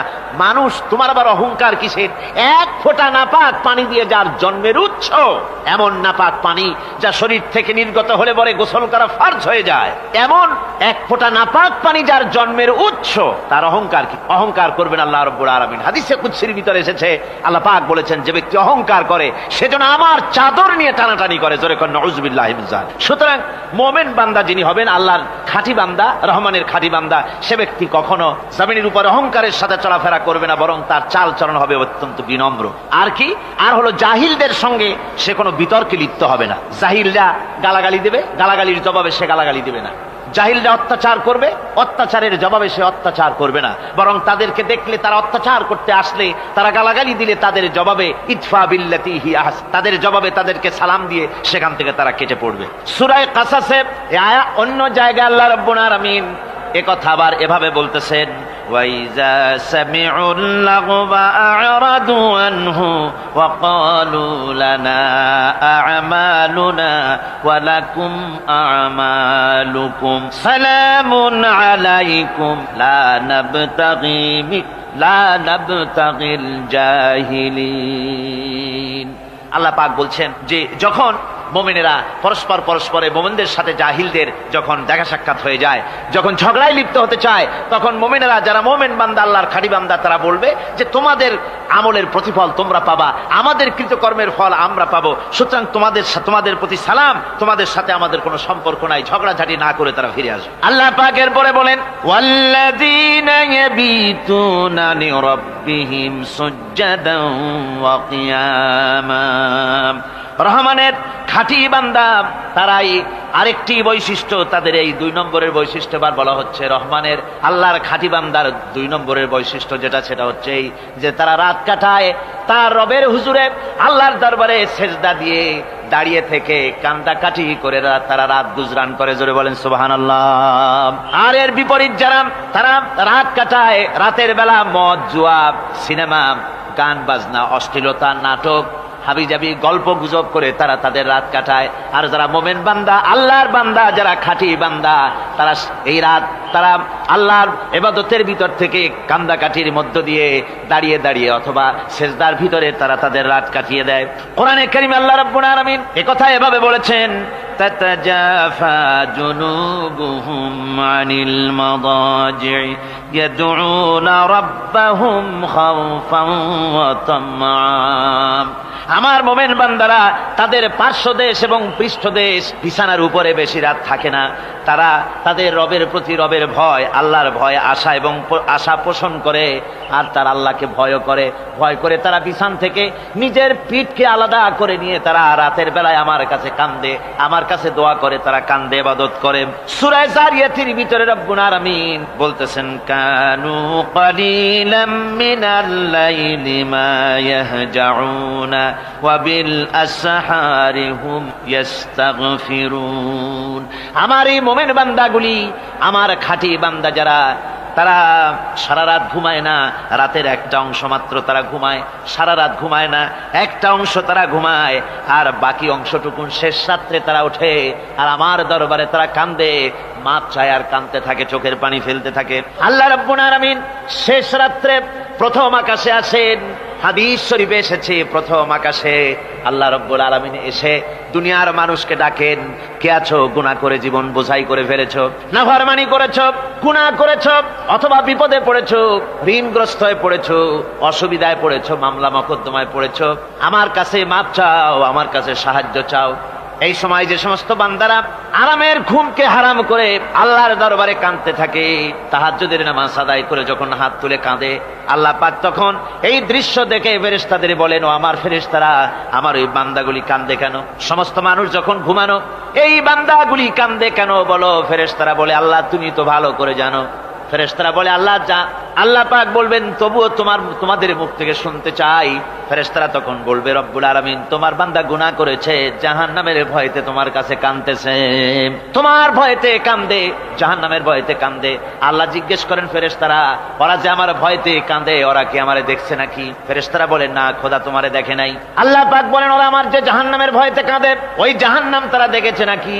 ফেরেশতারা বলে, না আল্লাহ, তোমার জাহান্নাম ওরা দেখে নাই, তোমার বেহেশত কিছুই দেখে নাই। আল্লাহ পাক বলেন, ও আমার ফেরেশতারা, এই বান্দাগুলি আমার দোজখ দেখে নাই, আমাকে দেখে নাই, হাসর মিজান সিরাত কিছুই দেখে নাই, শুধু কোরআনের কথা শুনে, আমার নবীর কথা শুনে, আমার কোরআনের কথা শুনে বিশ্বাস করে আরামের ঘুমকে হারাম করে কিভাবে কাঁদতেছে তাকায় দেখ।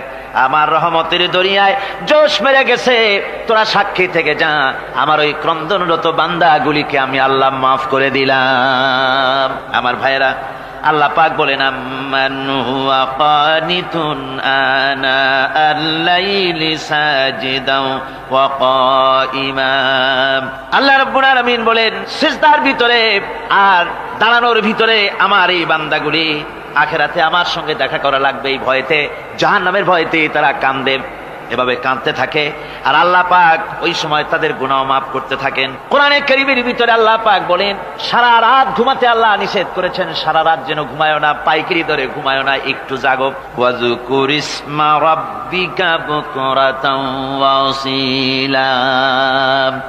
সকাল এবং সন্ধ্যায় তোমার প্রভুর তোমার রবের জিকির করো, স্মরণ করো।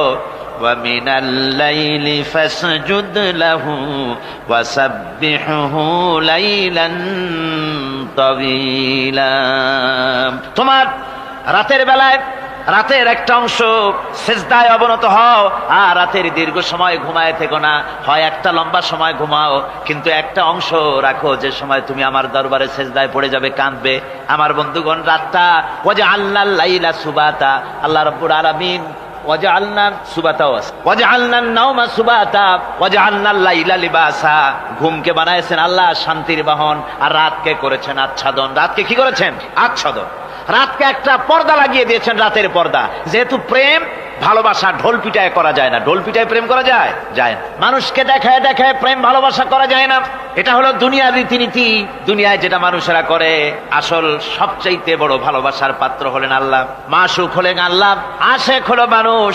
আশেক এবং মাশুকের ভিতরে প্রেম বিনিময় হবে, ভালোবাসার আদান প্রদান হবে, কথোপকথন হবে। এজন্য দিনের কোলাহলপূর্ণ অবস্থায় তা হয় না বলে রব্বুল আলামিন বলেন আমি তোমাদের জন্য রাতকে একটা আচ্ছাদন, একটা পর্দা বানায় দিয়েছি। এই রাতের পর্দার ভিতরে থেকে আমারে ডাকো, আমাকে আমার কাছে তুমি আমাকে ডাকো, একটা লম্বা সময় নিয়ে আমাকে বলতে থাকো, আমাকে ডাকতে থাকো।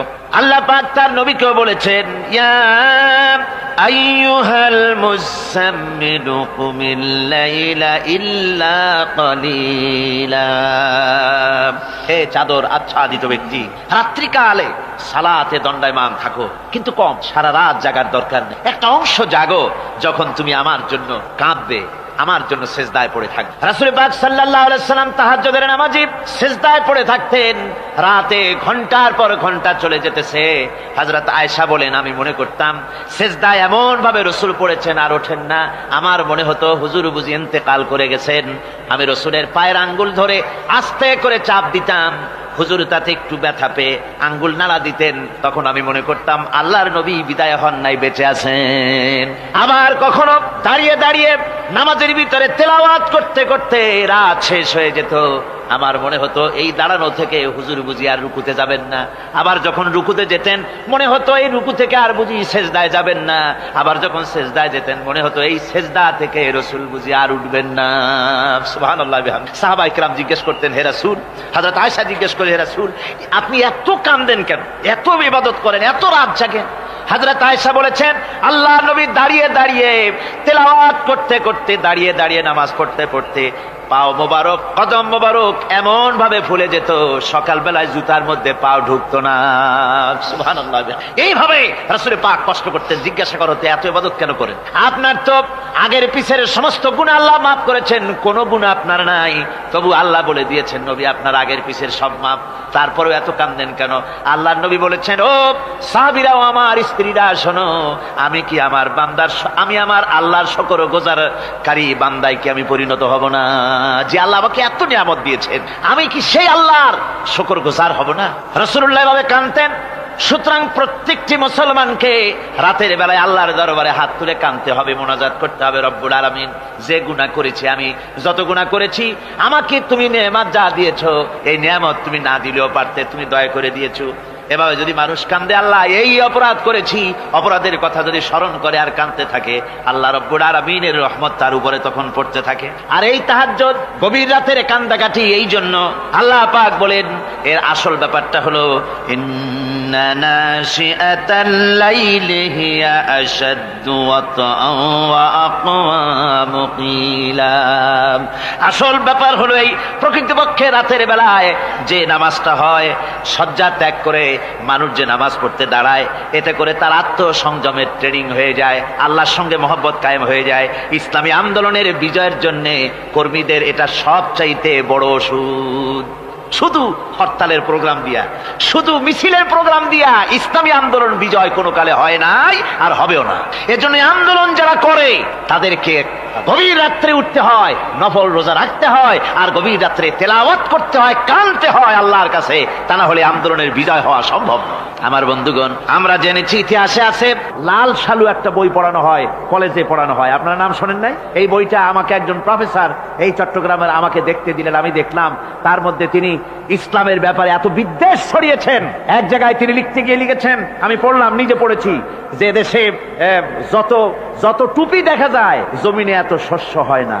এদেশে এই মোষ দাড়ি গোপ ওঠার আগেই কোরআন শরীফ হেফজ করা সারা, অথচ জমিনে শস্য নাই। জমিনের শস্য আর কোরআন শরীফ পড়ার সাথে তুলনা করে উপহাস করেছে রীতিমতো।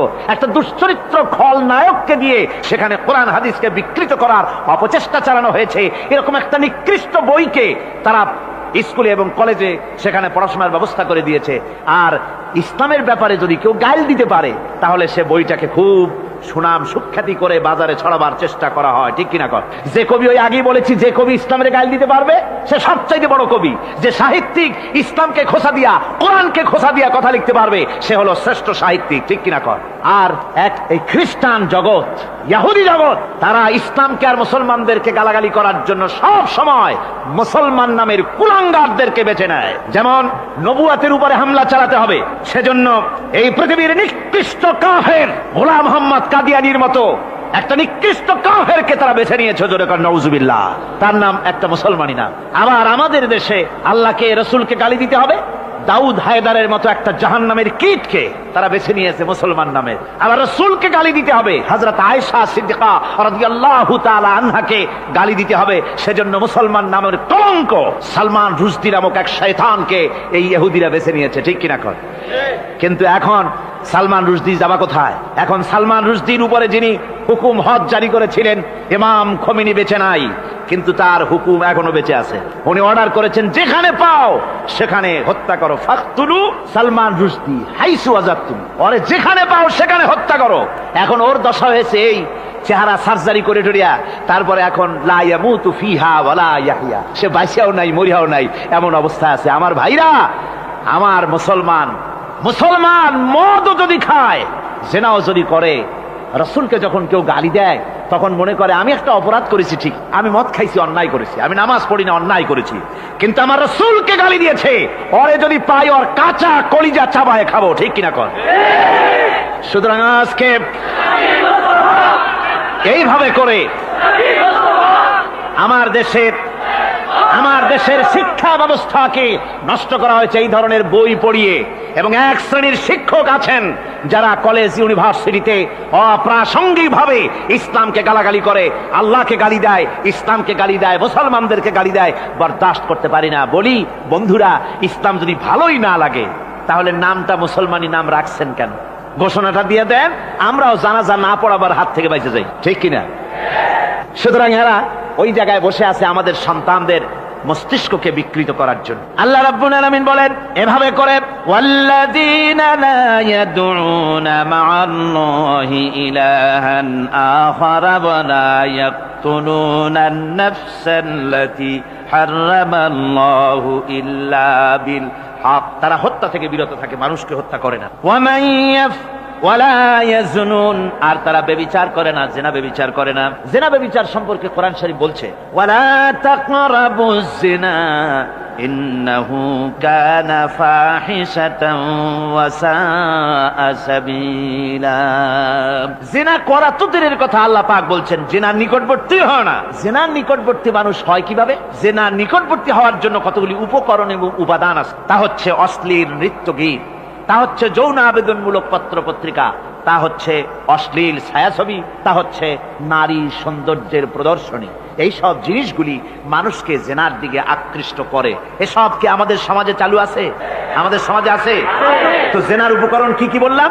জেনার উপকরণ হচ্ছে সহশিক্ষা, জেনার উপকরণ হচ্ছে নারীর সৌন্দর্য প্রদর্শনী, জেনার উপকরণ হচ্ছে অশ্লীল পত্রপত্রিকা এবং অশ্লীল ছায়াছবি।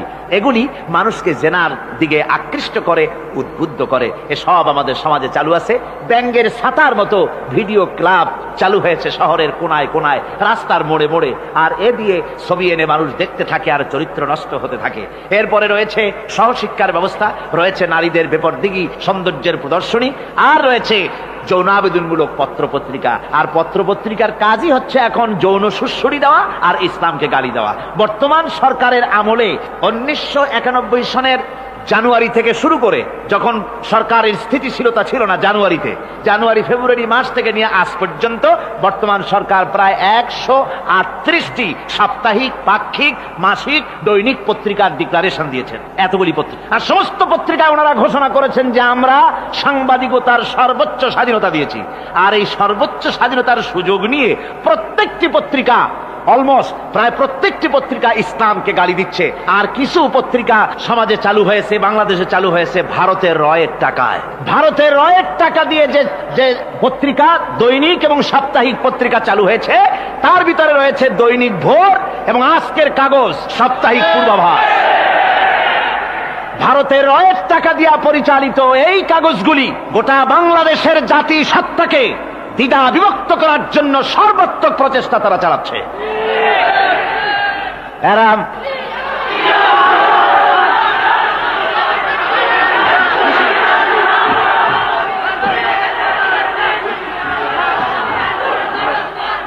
আমার বন্ধুগণ, এ ধরনের একটা না, প্রয়োজন হলে সব নাম আমরা তুলে ধরবো। ভারতের টাকা দিয়ে, ভারতের রয়ের টাকা দিয়ে তারা এভাবে পত্রিকা তৈরি করে গোটা বাংলাদেশের স্বাধীনতা, সার্বভৌমত্ব এবং অস্তিত্বের উপরে আঘাত হানতেছে। শুধু তাই নয়, তারা ইসলামের উপর আঘাত হানছে। আলেম এবং পীরেদের বিরুদ্ধে বক্তব্য তারা পত্রিকার ভিতরে, সমালোচনামূলক কথাবার্তা তারা লিখছে। এমন একটা সাপ্তাহিক পত্রিকা কম পাবেন যেখানে ইসলামকে, ইসলামী আন্দোলনকে কিছু না কিছু খোঁচা মারা না হচ্ছে। ঠিক কিনা কর? যারা বলেন ঠিক কিনা? তো এইভাবে করে তারা ষড়যন্ত্র চালিয়ে আমি সেদিন ঢাকায় বলেছিলাম যে বর্তমান মহিলা সরকার চলছে বলে আমরা কথা বলছি না, কিন্তু আমাদের একটা ধৈর্য আছে। আমরা সরকারকে সময় দিচ্ছি এগুলিকে কন্ট্রোল করার জন্য। শাসনতান্ত্রিক অ্যাকশন নেওয়া উচিত গভর্নমেন্টের। শাসনতন্ত্রে কি আছে? শাসনতন্ত্রে, সংবিধানে, কনস্টিটিউশনে লেখা আছে যে নাগরিকদের কোন ধর্মীয় অনুভূতিতে আঘাত লাগতে পারে এমন কোন কথা, এমন কোন বক্তব্য কেউ লিখতেও পারবে না, বলতেও পারবে না। সেটা দণ্ডমূলক শাস্তি, এটা শাস্তি হবে তার। এ ধরনের কথা লেখা আছে। এটা লেখা থাকা সত্ত্বেও যারা ইসলামের বিরুদ্ধে কথা বলে, পত্রিকার মাধ্যমে যারা এগুলি লেখে, এগুলির বিরুদ্ধে গভর্নমেন্টের হাত দিতে, অ্যাকশন নিতে অসুবিধা কোথায়? আমরা সময় দিচ্ছি সরকারকে, তারা এই জিনিসগুলি দেখুক এবং অ্যাকশন নিক। যদি তা না হয় তাহলে জনগণের তো ইসলামের, এদেশের মুসলমান বৃহত্তর জনসংখ্যা, জনগোষ্ঠী হচ্ছে মুসলমান। ইসলামের বিরুদ্ধে, তার আল্লাহর বিরুদ্ধে, রসুলের বিরুদ্ধে, মুসলমানদের সবচাইতে প্রিয় জিনিসগুলির বিরুদ্ধে কেউ যদি কথা বলে, মুসলমানেরা তা বেশি দিন বরদাস্ত করবে না।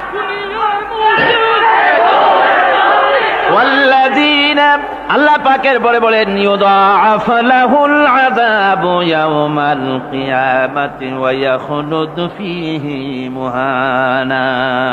এই সব কাজ যারা করবে, আল্লাহকে বাদ দিয়ে, যারা আল্লাহকে বাদ দিয়ে অন্যকে মাবুদ বলে ডাকবে আর হত্যা করবে, জিনা করবে, আল্লাহ বলেন তাদেরকে কিয়ামতের দিন পুনঃ আযাব দেওয়া হবে। আর তাদেরকে ওয়ায়াখলুদ ফীহি মুহানা, তারা বড় লাঞ্ছনার জীবন যাপন করবে, সেখানে লাঞ্ছনার সাথে তারা বসবাস করবে। ইল্লা মান তাবা ওয়া আমানা ওয়া আমিলা আমালান সালিহান ফাউলাইকা ইউবাদদিলুল্লাহু সাইয়্যাতিহিম হাসানাত ওয়া কানা আল্লাহু গফুরার রহিমা।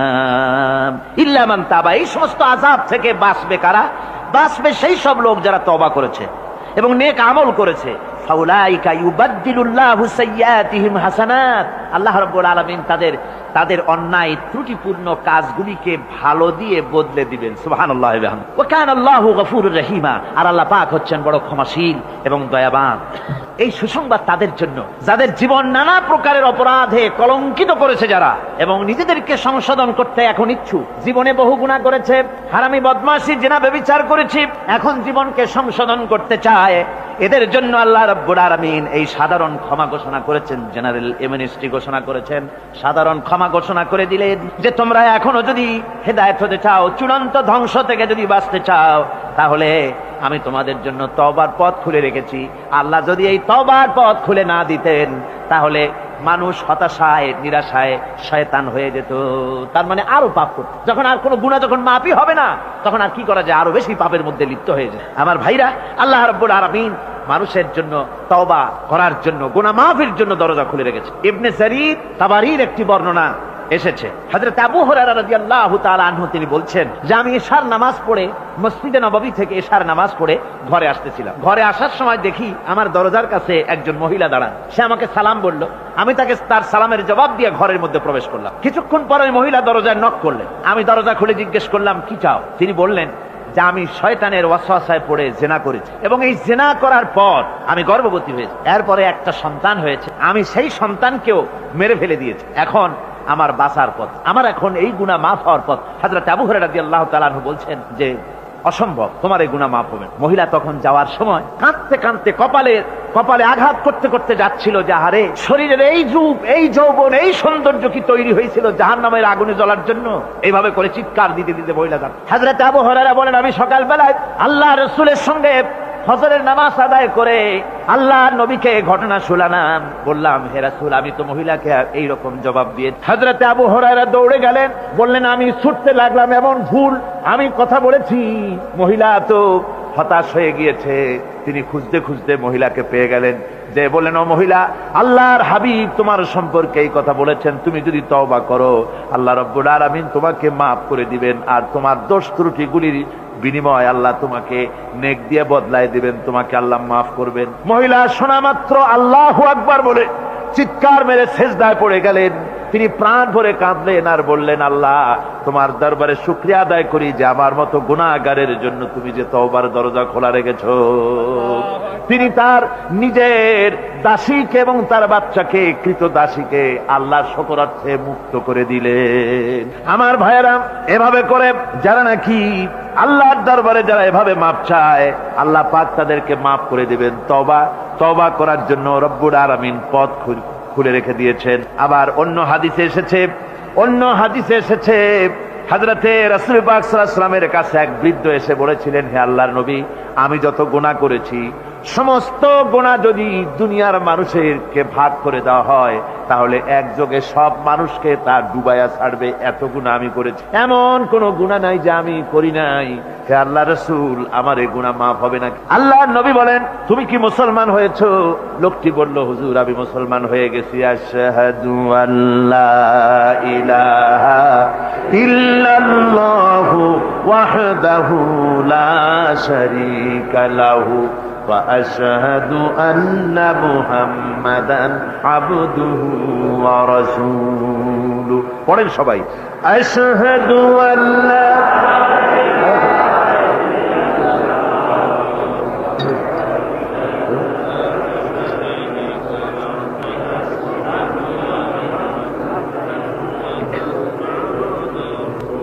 ওই লোকটি যখন কলেমা পড়লেন, বললেন, আমি মুসলমান হয়েছি। আল্লাহ নবী বলেন, শোনো আল্লাহর বান্দা, তুমি যখন কলেমা পড়েছো, তোমার পেছনের তামাম জিন্দেগির সমস্ত গুনাহ খাতা আল্লাহ রব্বুল আলামিন মাফ করে দিয়েছেন। শুধু মাফ করেন নাই, আরো কি করেছেন? ওয়ায়ুবাদদিলুল্লাহু সাইয়্যাতিহিম হাসানাত। দোষ ত্রুটি তোমার যা আছে, যে ব্যক্তি তওবা করে আল্লাহর পথে চলে, নেক আমল করে, পেছনের জীবনের দোষ ত্রুটি যা করেছেন সবগুলির বদলে আল্লাহ রব্বুল আলামিন নেকি লিখে দিবেন। জোরে বলেন সুবহানাল্লাহ। তার মানে হচ্ছে, জীবনে যত অপরাধ করেছিল, তওবা করে যখন ভালো কাজ করবে, আর পেছনের কথাগুলি যখন মনে করবে গভীর রাত্রে, আল্লাহ আমি এই ধরনের পাপ করেছিলাম, চুরি করেছি, ডাকাতি করেছি, জেনা করেছি, মদ খেয়েছি, মিথ্যা কথা বলেছি, এই সব কথা বলে যত অনুশোচনা করবে আর অনুতপ্ত হবে, চোখ দিয়া যত পানি পড়বে, নতুন নতুন করে তার আমল নামে আল্লাহ নেকি লিখতে থাকবেন। জোরে বলেন সুবহানাল্লাহ। রব্বুল আলামিন তার বান্দাকে এত ভালোবাসেন, একজন সাহাবী কতগুলি পাখির বাচ্চা নিয়ে রাসূলের কাছে হাজির হয়েছেন। আল্লাহর নবী বলেন, এই পাখির বাচ্চাগুলি আনলা কেন? সাহাবী বলেন, হুজুর এই পাখির বাসাটা ভেঙে গিয়েছিল, বাচ্চাগুলি যখন ধরলাম ওর মা আমার মাথার উপরে ঠোকলাতে লাগলো, সে নিজের জীবনের মায়াকে উপেক্ষা করে বাচ্চাগুলিকে হেফাজত করার জন্য আমার উপরে ঝাঁপিয়ে পড়লো। আমি নিয়ে এসেছি এখানে, এই দেখুন ঘরের মধ্যে ঢুকেছে, এখানে ওই পাখিটা এসেছে। আমি রাসূলকে দেখাতে এলাম প্রাণী জগতে মায়ের সন্তানের প্রতি কত মায়া, সেটা দেখাতে এলাম। আল্লাহর নবী বলেন, ও সাহাবী, প্রাণী জগতে সন্তানের প্রতি মায়ের কতটুকু মহব্বত তুমি তাই আমাকে দেখাতে এসেছো। শোনো, এই প্রাণী জগতে সন্তানের প্রতি মায়ের যত মহব্বত, তার চাইতে লক্ষ কোটি গুণে বেশি মহব্বত বান্দার প্রতি আল্লাহ রব্বুল আলামিনের। মহব্বতকে, করুণাকে, রহমতকে, ভালোবাসাকে 100 ভাগ করা হয়েছে। 100 ভাগ করে 99 ভাগ আল্লাহ নিজের কাছে রেখেছেন, আর একটা ভাগ তামাম পৃথিবীর প্রাণী জগতে আল্লাহ ছড়াই দিয়েছেন। একটা ভাগ দিয়েছেন সারা দুনিয়ায় প্রাণী জগৎ, সেই একটা ভাগে এই শত সহস্র কোটি প্রাণীর মধ্যে যেটুকুন আমরা পাইছি, এতটুকুন মহব্বতে সন্তানের জন্য কলিজায়, সন্তানের কোনো অকল্যাণ হলে কলিজায় পানি থাকে না, সন্তানের কোনো অসুবিধা হলে বা মা বাপের কষ্ট হলে বা কারো কোনো কষ্ট হলে আমরা এই ধরনের আমাদের অবস্থা সৃষ্টি হয়ে যায়। 1 ভাগ তামাম পৃথিবীর সমস্ত প্রাণী জগতে ছড়ায় দেওয়ার পর আমাদের অবস্থা যদি এই হয়, তাহলে 99 ভাগ রহমত যার কাছে, বান্দার প্রতি তার মহব্বত কতখানি।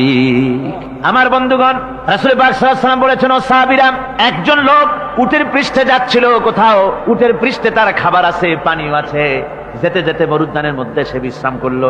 ঘুমের থেকে জেগে দেখে উট নাই, খাবার নাই, পানিও নাই, বড় লোকটা কেমন পেরেশান হয়। সাহাবীরা বলেন, হুজুর উট হচ্ছে মরুভূমির জাহাজ, উট হারায় গেছে, টাকা পয়সা যা ছিল, খাদ্য খাবার ছিল, সব চলে গেছে, এর থেকে পেরেশানি তো আর কিছুই হয় না। হুজুর বলেন, লোকটা খানিকক্ষণ চিন্তা ভাবনা করতে করতে কিছুক্ষণ পর দেখলো উট ফিরে এসেছে, সমস্ত টাকা তার ওই খাদ্য আর পানিও নিয়ে হাজির হয়ে গেছে। বলো কেমন খুশি হয়? হুজুর, হযরত সাহাবীরা বলেন, হুজুর এর থেকে খুশি আর কি হতে পারে, লোকটার দিল তো ভরে যাবে। আল্লাহর নবী বলেন, ওগো সাহাবীরা, কোন বান্দা যদি আল্লাহর থেকে নাফরমান হয়ে যায়, নামাজ ছেড়ে দেয়, জিনা ব্যভিচার বদমাশি নাফরমানিতে যদি যখন লিপ্ত হয়ে যায়, উঠারা ব্যক্তি উট পাওয়ার জন্য যেমন পেরেশানি বোধ করে, আল্লাহ রাব্বুল আলামিন তার ওই নাফরমান বান্দার জন্য, আল্লাহ রাব্বুল আলামিন ফিরে আসার জন্য আল্লাহ রাব্বুল আলামিন চান। বান্দা যখন, নাফরমান বান্দা নিজের গুনাহ বুঝতে পেরে যখন সেজদায় পড়ে গিয়া কান্দে, রব্বুল আলামিন আমার গুনাহ মাফ করে দাও, এইভাবে যখন কাঁদতে থাকে, রব্বুল আলামিন, আল্লাহর হাবিব বলেন, উঠারা ব্যক্তি উঠ ফেলে পড়ে, ওই ব্যক্তি যত খুশি হন। কোন নাফরমান বান্দা যখন সেজদায় পড়ে যায়, আল্লাহ রাব্বুল আলামিন এর চাইতে লক্ষ কোটি গুণে বেশি খুশি হয়ে যান। আল্লাহ পাক হচ্ছেন রহমান রহিম, গাফুরুর রহিম। পৃথিবীতে এমন কে আছে আপনি আমাকে বলেন, এমন কে আছে অপরাধ করবে না আর সে বলবে আয় তোরে মাফ করে দেই? বলেন এরকম আছে নাকি? কেউ বলেন আছে? এমনকি বাপ মা ছেলে অন্যায় করেছে, বাপ মার দিল চায় ছেলেটা যদি মাপ চাইতো বড্ড ভালো হতো, ওর সাথে প্রাণ ভরে কথা বলতাম, বুকের সাথে জড়িয়ে নিতাম, কিন্তু মুখ খুলে বলে না যে অপরাধ করেছিস মাপ চাইয়া যা, এরকম বলে। মাও বলে না, বাপেও বলে না, কিন্তু একমাত্র মহান সত্য রব্বুল আলামিন বান্দা যখন গুনাহ করে, আল্লাহ ডাকে, বান্দারে গুনাহ করেছিস ফিরে আয়, আমি তোরে মাফ করে দেব। গুনাহ করেছিস ফিরে আয়, জিনা করেছিস ফিরে আয়, মদ খেয়েছিস ফিরে আয়, মানুষ হত্যা করেছিস ফিরে আয়, কুফরি করেছিস ফিরে আয়, আগুন পূজা করেছিস ফিরে আয়, মাটি পূজা করেছিস, সূর্য পূজা করেছিস, যা করেছিস না কেন ফিরে আয়, আমাকে ডাক দে, আমি তোর জিন্দেগির গুনাহ আমি আল্লাহ মাফ করে দেব। এই জন্য আল্লাহ রাব্বুল আলামিনকে যখন কোন বান্দা একবার ডাকে, দিল থেকে, কলিজা থেকে একটা ডাক যদি দেয়, আল্লাহ 1000 ডাকের তুলনায় একটা ডাক আল্লাহ কলিজা থেকে ডাক। এই ডাকটা কোথা থেকে? কলিজা থেকে। দিল সে जुबात निकलती है, असर रखती है, पर नहीं मगर ताकते परवास रखती है। অন্তর থেকে যে কথা বেরোয় তা প্রভাব বিস্তার করে। কলিজা থেকে যদি কেউ ডাক দেয় আল্লাহ, কলিজার একটা ডাক আলাদা না? বলেন আলাদা কিনা? কলিজা থেকে ডাক, বলেন না সবাই আল্লাহ। কলিজা থেকে একটা ডাক যদি কেউ ভাবে আল্লাহকে ডাক দেয় আল্লাহ, আল্লাহ রাব্বুল আলামিন বান্দা যখন একবার ডাক দেয়, আল্লাহ তখন 70 বার লাব্বাইক বলেন, 70 বার সাড়া দিয়া বলে, বান্দা কি চাও, আমি তোর কাছে হাজির, কি চাস বল, আমার আমি মাফ করে দেব। সুতরাং আল্লাহ রাব্বুল আলামিন বলছেন, আমার কাছে ক্ষমা চাও, মাফ চাও, আমার কাছে মাফ চাও, যত মাফ চাইবে আমি মাফ করে দেব। পৃথিবীতে এমন কেউ নাই যার কাছে বেশি চাইলে তিনি খুশি হবেন। আল্লাহ রাব্বুল আলামিন এমন এক সত্তা, যার কাছে যত বেশি চাওয়া যাবে তিনি তত বেশি খুশি হবেন। হর হামেশা দেনে কো वो तैयार है जो न मांगे उससे वो बेजार है। যত বেশি চাওয়া যায় আল্লাহর কাছে, আল্লাহ তত খুশি হন। আর যে ব্যক্তি চায় না আল্লাহর কাছে, আল্লাহ তার উপরে বেজার হয়ে যান। ওয়ামান তাবা ওয়া আমিলা সালিহান فإنه يتوب إلى الله متابا। আর যারা তওবা করে, নেক আমল করে, তার আল্লাহর দিকে ফিরে আসে, যেমনটি তার আশা উচিত তেমন ভাবে সে আল্লাহর কাছে ফিরে আসে, তার মানে হলো তওবা কবুল করার জন্য, গুনাহ মাফ করার জন্য পৃথিবীতে কেউ নাই। আছে কেউ? গুনাহ কি কেউ মাফ করতে পারে? দুনিয়ায় কেউ পারে? আকাশে কেউ পারে? আল্লাহ ছাড়া কেউ গুনাহ মাফ করতে পারে? যদি মানুষ তওবা করে, রব্বুল আলামিন বলেন সে এমন ভাবে তওবা করে আল্লাহর কাছে ফিরে এসেছে যেখানেই তার আসা উচিত, এই জায়গা ছাড়া আর তার কোনো যাওয়ার জায়গা নাই। সুতরাং সে জায়গা মতো এসেছে, অনুতপ্ত এবং অনুশোচনা করেছে। আল্লাহ পাক এ ধরনের অনুতপ্তকারী, অনুশোচনাকারীকে রব্বুল আলামিন ক্ষমা করে দিয়ে থাকেন। ওয়াল্লাযীনা লা ইয়াশহাদুনা আয-যুর ওয়া ইযা মাররু বিল-লাগবি মাররু কিরামা। আর যারা মিথ্যার সাক্ষ্য হয় না, রহমানের বান্দা তারা যারা মিথ্যার সাক্ষ্য হয় না, এটা হচ্ছে ষষ্ঠ বৈশিষ্ট্য। আর তারা কোনো অনর্থক, কোনো নিরর্থক কোনো কাজ যদি দেখে, ঘটনা দেখে, সেখান থেকে তারা শরীফ মানুষের মতো, একেবারে নিতান্ত ভদ্র মানুষের মতো সেখান থেকে কেটে পড়ে। গান বাজনা হচ্ছে, নাটক হচ্ছে, অশ্লীলতা হচ্ছে, গালাগালি হচ্ছে, অনর্থক কোনো কাজ হচ্ছে, নিরর্থক কোনো অনুষ্ঠান কিছু একটা হচ্ছে, ওখান থেকে একটা ভদ্রলোকের মতো, যেমন কোন দুর্গন্ধময় জায়গা থেকে মানুষ যখন যায়, নাকে রুমাল দিয়ে আস্তে করে সেখান থেকে পাশ কেটে চলে যায়, ঠিক কিনা? ঠিক ওইভাবে করে আল্লাহ পাক বলছেন, আমার মুমিন বান্দারা এই ধরনের কোন অনর্থক, নিরর্থক যে কাজের মধ্যে কোনো পরকাল নাই, আল্লাহ নাই, দুনিয়ার মানুষের স্বার্থ নাই, দেশের স্বার্থ নাই, রাষ্ট্রের স্বার্থ নাই, জনগণের স্বার্থ নাই, এই ধরনের সমস্ত গাল গপ্প, নাটক, উপহাস, এই ধরনের মজা, এই ধরনের অনুষ্ঠান যখন দেখে, আমার মুমিন বান্দারা সেখানে দাঁড়ায় না। ময়লার কাছ থেকে নাকে রুমাল দিয়ে মানুষ যেমন চলে যায়, এই লোকটিও তখন অত্যন্ত ভদ্রের মতো আস্তে করে পাশ কেটে বেরিয়ে যায়। ওয়াল্লাযীনা ইযা যুক্কিরু বিআয়াতি রাব্বিহিম লাম ইয়াখিরু আলাইহা সাম্মান ওয়া উমিয়ানা। আর আমার বান্দাদের 7 নম্বরের, রহমানের বান্দা, খাঁটি বান্দা যারা, তাদের 7 নম্বরের বৈশিষ্ট্য হচ্ছে এই যে ওই সমস্ত বান্দারা, তাদের কাছে যখন আমার আয়াতকে শোনানো হয়, আমার কোরআন তেলাওয়াত করে আমার আয়াত পড়ে যখন নসিহত শোনানো হয়, তখন তারা বোবার মতো, বদিরের মতো বসে থাকে না। কথা বুঝতে পেরেছেন? রহমানের খাঁটি বান্দা যারা, তাদের কাছে কোরআনের কথা ওয়াজ করে যখন শোনানো হয়, আল্লাহর কালাম যখন শোনানো হয়, আয়াত পড়ে পড়ে যখন নসিহত শোনানো হয়, লাম ইয়াখিরু আলাইহা সুম্মান ওয়া উমিয়ানা, তখন ওই ব্যক্তি অন্ধ এবং বধিরের মতো চুপ করে বসে থাকে না, বরং আমল করা শুরু করে দেয়। জোরে বলেন সুবহানাল্লাহ। যখন সে জানলো যে এগুলি হলো আল্লাহর বিরোধী কাজ, এগুলি আল্লাহর কাজ, আল্লাহ রসুলের কাজ, তখন তা পালন করা শুরু করে দেয়। এই 5 দিন ধরে কোরআনের যে কথাগুলি হলো, এই কথাগুলি শোনার পর আপনারা কি বসে থাকবেন? বসে থাকবেন? যারা বসে থাকবে এইগুলি শোনার পরে, আল্লাহ তাদেরকে বলেছেন এরা হলো অন্ধ, এরা হলো বধির, এরা হলো বোবা। আমরা আল্লাহর এই যে কথা, আমরা কি অন্ধ আর বধির আর বোবা হবো নাকি?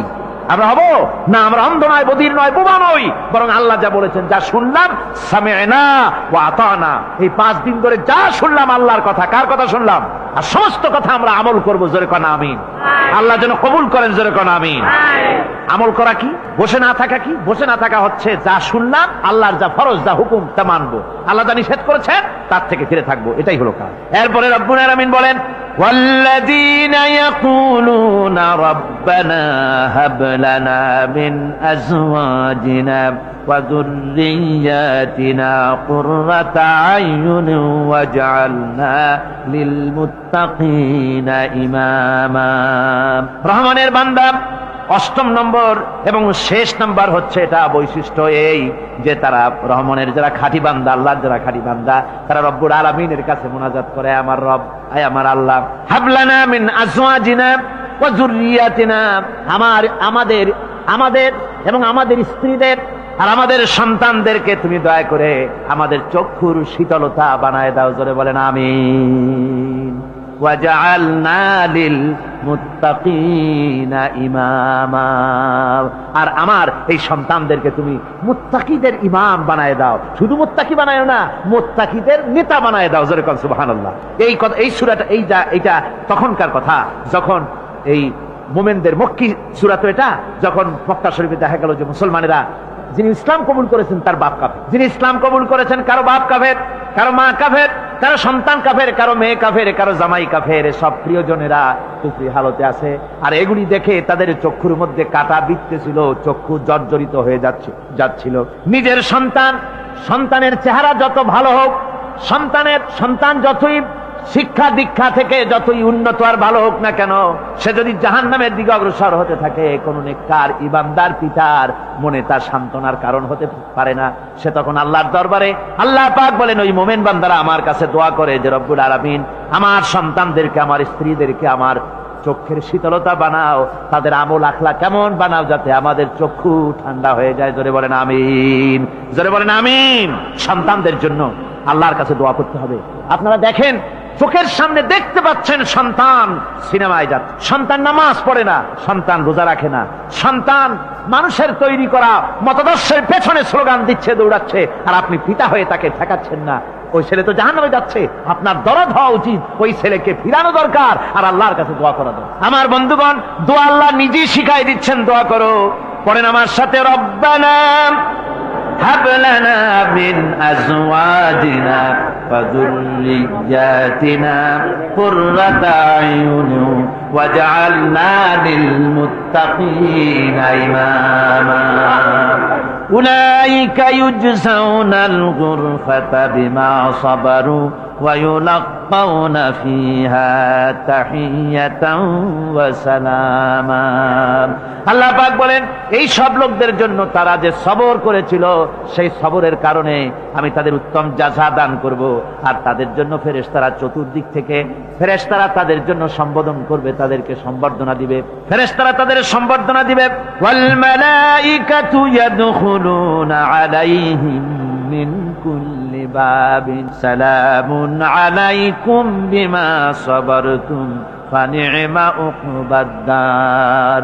চতুর্দিক থেকে ফেরেশতারা আসতে থাকবে, আর তারা সালাম দিতে থাকবে, তাদেরকে সম্বর্ধনা দেবে বেহেশতীদেরকে, আর বলবে তোমাদের জন্য এই পরকালের এই ঘরটাই, জায়গাটা কতই না উত্তম করে আল্লাহ তৈরি করে রেখেছেন। বলেন সুবহানাল্লাহ। সালামুন আলাইকুম। আল্লাহ বলছেন, উলাইকা ইউজজাউনাল গুরফাতা বিমা সাবারু, তোমরা যে সবর এখতিয়ার করেছিলে সেজন্য আজকে তোমাদের জন্য আমি এই বিরাট নিয়ামত তোমাদের জন্য রেখেছি। দিনকে চালু করতে গেলে, ইসলামী আন্দোলন করতে গেলে বিপদ আসে, আর সেই বিপদে সবর এখতিয়ার করতে হয়। কত ভয় আসে, লোভ আসে, কত কিছু আসে।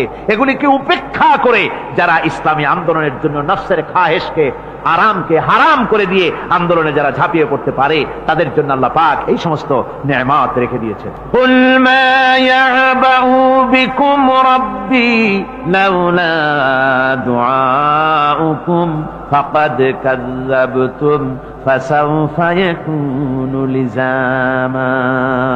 ও নবী, আপনি এদেরকে বলেন, আপনি এই লোকগুলিকে বলেন যে তোমাদের ব্যাপারে আল্লাহর কি প্রয়োজন পড়েছে যদি তোমরা আল্লাহকে নাই ডাকো, আল্লাহর কাছে যদি দোয়া না করো, যদি হাত না পাতো, আল্লাহকে যদি না ডাকো, তাহলে তোমাদের যদি আল্লাহর দরকার নেই। ফাকাদ কাযযাবতুম, তোমরা তো অস্বীকার করে চলছো। ফাসাউফা ইয়াকুনু লিজামা, খুব তাড়াতাড়ি করে তোমরা বুঝতে পারবে, এমন অবস্থা, এমন আযাব আসবে যে তখন তোমাদের প্রাণ বাঁচানোই দায় হয়ে পড়বে।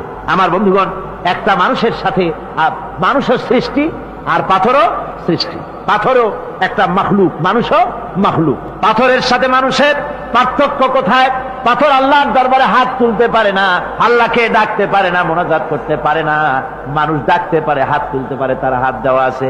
মানুষ হয়ে যদি আল্লাহর দরবারে হাত তুলতে না পারলেন, চোখের পানি যদি না ফেলতে পারলেন, আল্লাহ পাক বলছেন ও নবী বলে দেন, আপনি বলুন তোমাদের দিয়ে কি প্রয়োজন আল্লাহর? লাউলা দুআউকুম, তোমরা যদি সেই আল্লাহকে যদি না ডাকো, যদি তার কাছে হাত না তোলো, তাহলে তোমাদের দিয়ে আল্লাহর দরকারটা কি? তোমাদেরকে রব্বুল আলামিন তৃণখণ্ডের মতো উড়িয়ে দিবেন, কোন মর্যাদা থাকবে না আল্লাহর কাছে। সুতরাং মর্যাদা পেতে হলে আল্লাহকে ডাকতে হবে, আল্লাহর কাছে চাইতে হবে। এভাবে করে আল্লাহ পাক তার বান্দাদেরকে নির্দেশ করছেন। আমার বন্ধুগণ, এই মোট 8টি বৈশিষ্ট্য ইসলামের আপনার মোমেন বান্দাদের জন্য, রহমানের খাঁটি বান্দাদের জন্য এই 8টি বৈশিষ্ট্য আল্লাহ পাক দান করেছেন। এই 8টি বৈশিষ্ট্য যেন আল্লাহ পাক আমাদের মধ্যে দান করে দেন। জোরে বলেন আমিন, আরো জোরে বলেন আমিন। 8টি বৈশিষ্ট্যের জন্য আল্লাহ পাক বেহেশত রেখেছেন। 8টি বেহেশত কয়টি? এই 8টি বেহেশতের দরওয়াজা আল্লাহ যেন আমাদের জন্য কিয়ামতে খুলে দেন। জোরে কোন আমিন। আমার ভাইরা, আল্লাহ রাব্বুল আলামিন এই কোরআন যে নাজিল করেছিলেন, এই কোরআন দিয়ে এই ধরনের নৈতিক গুণে গুণান্বিত একটা জনসমষ্টি তৈরি করেছিলেন আল্লাহর হাবিব জনাবে মুহাম্মদ রাসূলুল্লাহ সাল্লাল্লাহু আলাইহি ওয়াসাল্লাম। আর সেই জনসমষ্টি দিয়ে রাসূল পাক সাল্লাল্লাহু আলাইহি ওয়াসাল্লাম একটি ইসলামী কল্যাণমূলক রাষ্ট্র তৈরি করেছিলেন। রাসূলুল্লাহ কি করেছিলেন? একটা রাষ্ট্র। এই যা বললাম, এই 5 দিন ধরে যা বললাম, এই সব গুণাবলী দিয়ে, এই সব বৈশিষ্ট্য দিয়ে রাসূলুল্লাহ একটা জনগোষ্ঠী তৈরি করেছিলেন। সেই জনগোষ্ঠী নিয়ে মক্কি জিন্দেগি থেকে রাসূলুল্লাহ মদিনায় আসলেন। আর মদিনায় এসে রাসূলুল্লাহ এখন রাষ্ট্রপ্রধান হয়ে গেলেন। কি হয়ে গেলেন? রাষ্ট্রপ্রধান, প্রেসিডেন্ট হয়ে গেলেন। রাসূলুল্লাহ আজকে প্রেসিডেন্ট, রাষ্ট্র হলো। আর কোরআন দিলেন সংবিধান হিসেবে, শাসনতন্ত্র হিসেবে। আল্লাহর নবী বললেন, আজকে আমি দেশবাসীকে এমন একটা কনস্টিটিউশন, এমন একটি সংবিধান দেশবাসীকে আমি দিলাম, যেই সংবিধানের বদৌলতে সমাজে আর চুরি থাকবে না, ডাকাতি থাকবে না, জেনা থাকবে না, ব্যভিচার থাকবে না। এর বদৌলতে মানুষ এখন দরজা খুলে ঘুমাতে পারবে, আর কোনো অশান্তি থাকবে না, চুরি হবে না, ডাকাতি হবে না, নারী ধর্ষণ হবে না, হত্যা হবে না, আরামের জমিন হয়ে যাবে, আর মানুষ শান্তিতে বসবাস করতে পারবে।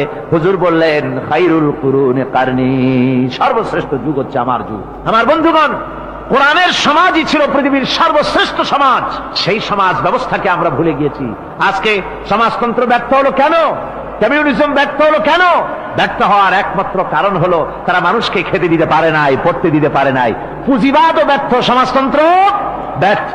আসলে ওরা বলেছে আমরা সবাইকে সমান করে দেব, খাইতে দেব, পড়তে দেব, কাপড় দেব, চোপড় দেব, ওষুধ দেব, তোমাদের মৌলিক অধিকার, মৌলিক প্রয়োজন মিটাবো, এগুলি সব তারা বলেছে। কিন্তু মৌলিক প্রয়োজন মিটাতে পারে নাই। 70 বছর যেতে পারল না, বিদায় হয়ে গিয়েছে। মৌলিক প্রয়োজন মিটাতে পারে শুধুমাত্র কোরআন। কে মিটাতে পারে? কে পারে? কোরআন পারে মানুষের মৌলিক প্রয়োজন মিটাতে। তাই এই কোরআনে কারীমকে আল্লাহ রাব্বুল আলামিন অবতীর্ণ করলেন। আর কোরআন দিয়ে রাসূল পাক সাল্লাল্লাহু আলাইহি ওয়াসাল্লাম একটা সমাজ তৈরি করলেন, এমন সমাজ যেখানে রাষ্ট্রপ্রধানের পেট ফুলে উঠলো না খাইয়া, রাষ্ট্রপ্রধানের বিরাট বিল্ডিং উঠলো না, বিদেশে টাকা জমা হলো না। আজকে আমরা দেখি পৃথিবীতে কত জায়গায় রাষ্ট্রপ্রধান নিজের ছেলেবেলে নাই, হাওলাত করা ছেলে একটা, তাও যদি এত টাকা পয়সা বিদেশে জমা করে, তাহলে মানুষেরা মন্তব্য করে যদি নিজের ছেলে থাকতো তাহলে তো গোটা বাংলাদেশ বিদেশি ব্যাংকে জমা দিয়ে দিত। ইসলাম পৃথিবীতে এসেছে মানুষকে এমন এক শান্তির বিধান দিতে। রাষ্ট্রপ্রধান মুহাম্মদ রাসূলুল্লাহ সাল্লাল্লাহু আলাইহি ওয়াসাল্লাম, মানুষ খাবার পেয়েছে, দরজা খুলে ঘুমাবার সুযোগ পেয়েছে। আজ হযরত আবু হুরায়রা রাদিয়াল্লাহু তাআলা আনহু বলেন, আমি রাসূলুল্লাহর কাছে গেলাম, হুজুরকে গিয়ে সালাম করলাম।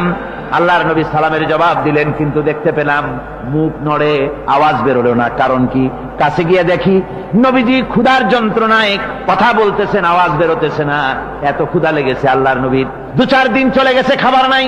রাসূলুল্লাহ সমস্ত গনিমতের মাল, যাকাত সদকার মালগুলি, খাদ্য দ্রব্যগুলি 2 হাতে বিতরণ করেছেন। নিজের পেটে খাবার নাই, মানুষকে দিতেছেন। দিতে দিতে এশার নামাজ পড়ে নবীজি ঘরের মধ্যে প্রবেশ করে হযরত আয়েশা সিদ্দিকা রাদিয়াল্লাহু তাআলা আনহাকে ডেকে বলেন, আয়েশা রে, সারাদিন কষ্ট করেছি, দারুণ ক্ষুধা লেগেছে, তাড়াতাড়ি করে কিছু খাবার আমারে এনে দাও। হযরত আয়েশা হুজুরের ক্ষুধার্ত শ্রান্ত ক্লান্ত চেহারার দিকে তাকাইয়া হযরত আয়েশা কেঁদে ফেলেছেন। হযরত মা আয়েশা কাঁদেন আর বলেন, ইয়া রাসূলুল্লাহ, আল্লাহর নামের কসম করে বলি, আমি আয়েশার ঘরে কোনো পানি ছাড়া কোনো খাবার নাই।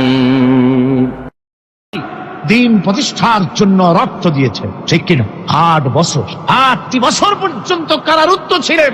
তাকে জিজ্ঞেস করা হয়েছে, ইমাম সাহেব জেলের মধ্যে তো আছেন, কষ্ট হয়? ইমাম সাহেব বলেছেন, না, কষ্ট হয় না, তবে মাঝে মাঝে একটু কষ্ট হয় মনে। 2-4 মাস পর পর আমার বুড়ি মাকে এনে হাজির করা হয় জেলখানার মধ্যে, আর আমার মায়ের সামনে আমাকে পেটানো হয়, যেন মা আমাকে বলে যে এদের সাথে একমত হয়ে যা, সেই জন্য পেটানো হয়। তা আমার মা আমার মায়ের দেখে আর মায়ের চোখ থেকে পানি পড়তে থাকে, তখন আমার মনে বড় কষ্ট লাগে। তবে আলহামদুলিল্লাহ মা আমার এমন, আমার মার দেখেন আর হজম করেন। সর্বশেষ যে ব্যক্তি জাহান্নাম থেকে মুক্তি লাভ করবে তাকে আল্লাহ পাক বলবেন, ফেরেশতাদেরকে বলবেন, ও আমার ফেরেশতারা, আমার এই বান্দাকে জান্নাত এবং জাহান্নামের মাঝখানে রেখে দাও। জান্নাত এবং জাহান্নামের মাঝখানে লোকটি যখন থাকার জায়গা পাবে, সে জান্নাতের দিকে তাকায়া দেখবে আর কাঁদতে থাকবে। আল্লাহ পাক জিজ্ঞেস করবেন, বান্দারে, যুগের পর যুগ ধরে জাহান্নামে কেঁদেছ, আমি রব্বুল আলামিন জাহান্নাম মাফ করে দিয়া জান্নাত জাহান্নামের মাঝখানে রেখে দিয়েছি, আযাব থেকে তো বেঁচে গেছো, এখন কান্দো কেন? লোকটি বলবে, রব্বুল আলামিন কান্দি এই কারণে, জাহান্নাম থেকে মাফ করেছো, তোমার শুকরিয়া আদায় করি। জান্নাত তো আমার কপালে নাই, কিসমতে নাই, কিন্তু জান্নাত আমি এখান থেকে দেখতে পাচ্ছি, জান্নাতের সুঘ্রাণ আমার নাকে আসতেছে, কপালে নাই যাওয়ার। আমি কাঁদি এই জন্য, তুমি যদি মেহেরবানি করে আমাকে জান্নাতের দরজার কাছে একটু দাঁড় করায় দিতা, প্রাণ ভরে তোমার জান্নাতের দৃশ্যটা একটু দেখতা। আল্লাহ পাক তার আরজি পূরণ করবেন, বলবেন যাও, ফেরেশতাদের বলবেন এর জান্নাতের দরজার কাছে দাঁড় করায় দাও। জান্নাতের দরজার কাছে দাঁড়িয়ে লোকটি আবার কান্না শুরু করবে। আল্লাহ পাক প্রশ্ন করবেন, এবার কান্দো কেন? লোকটি বলবে, রব্বুল আলামিন কান্দি এই কারণে, জান্নাতের এই দরজায় দাঁড়ায়া জান্নাতের অফুরন্ত নেয়ামত কিছুই ভালো করে দেখা যায় না, শুধু অল্প জায়গা দেখি। যদি তুমি আমারে দয়া করে জান্নাতের মাঝখানে দাঁড় করায় দিতা, চতুর্দিকে তাকায়া তাকায়া দেখা কলিজারে ঠান্ডা বানাইতাম। তবে আমি ওয়াদা করি, জান্নাতের কোনো নাজ নেয়ামত, কোনো ফল আমি খাবো না, ধরবো না, সইব না। একটুখানি মেহেরবানি করে মাঝখানে দাঁড় করাইয়া দাও, জান্নারে ঠান্ডা করি। আল্লাহ রব্বুল আলামিন ফেরেশতাদের বলবেন, আমার এই বান্দারে জান্নাতের মাঝখানে দাঁড় করাইয়া দে। আল্লাহর নবী বলেন, জান্নাতের মাঝখানে দাঁড়িয়ে লোকটি আগের চাইতে আরো জোরে চিৎকার মেরে কাঁদতে থাকবে। আল্লাহ পাক বলবেন, বান্দারে কি হলো তোর?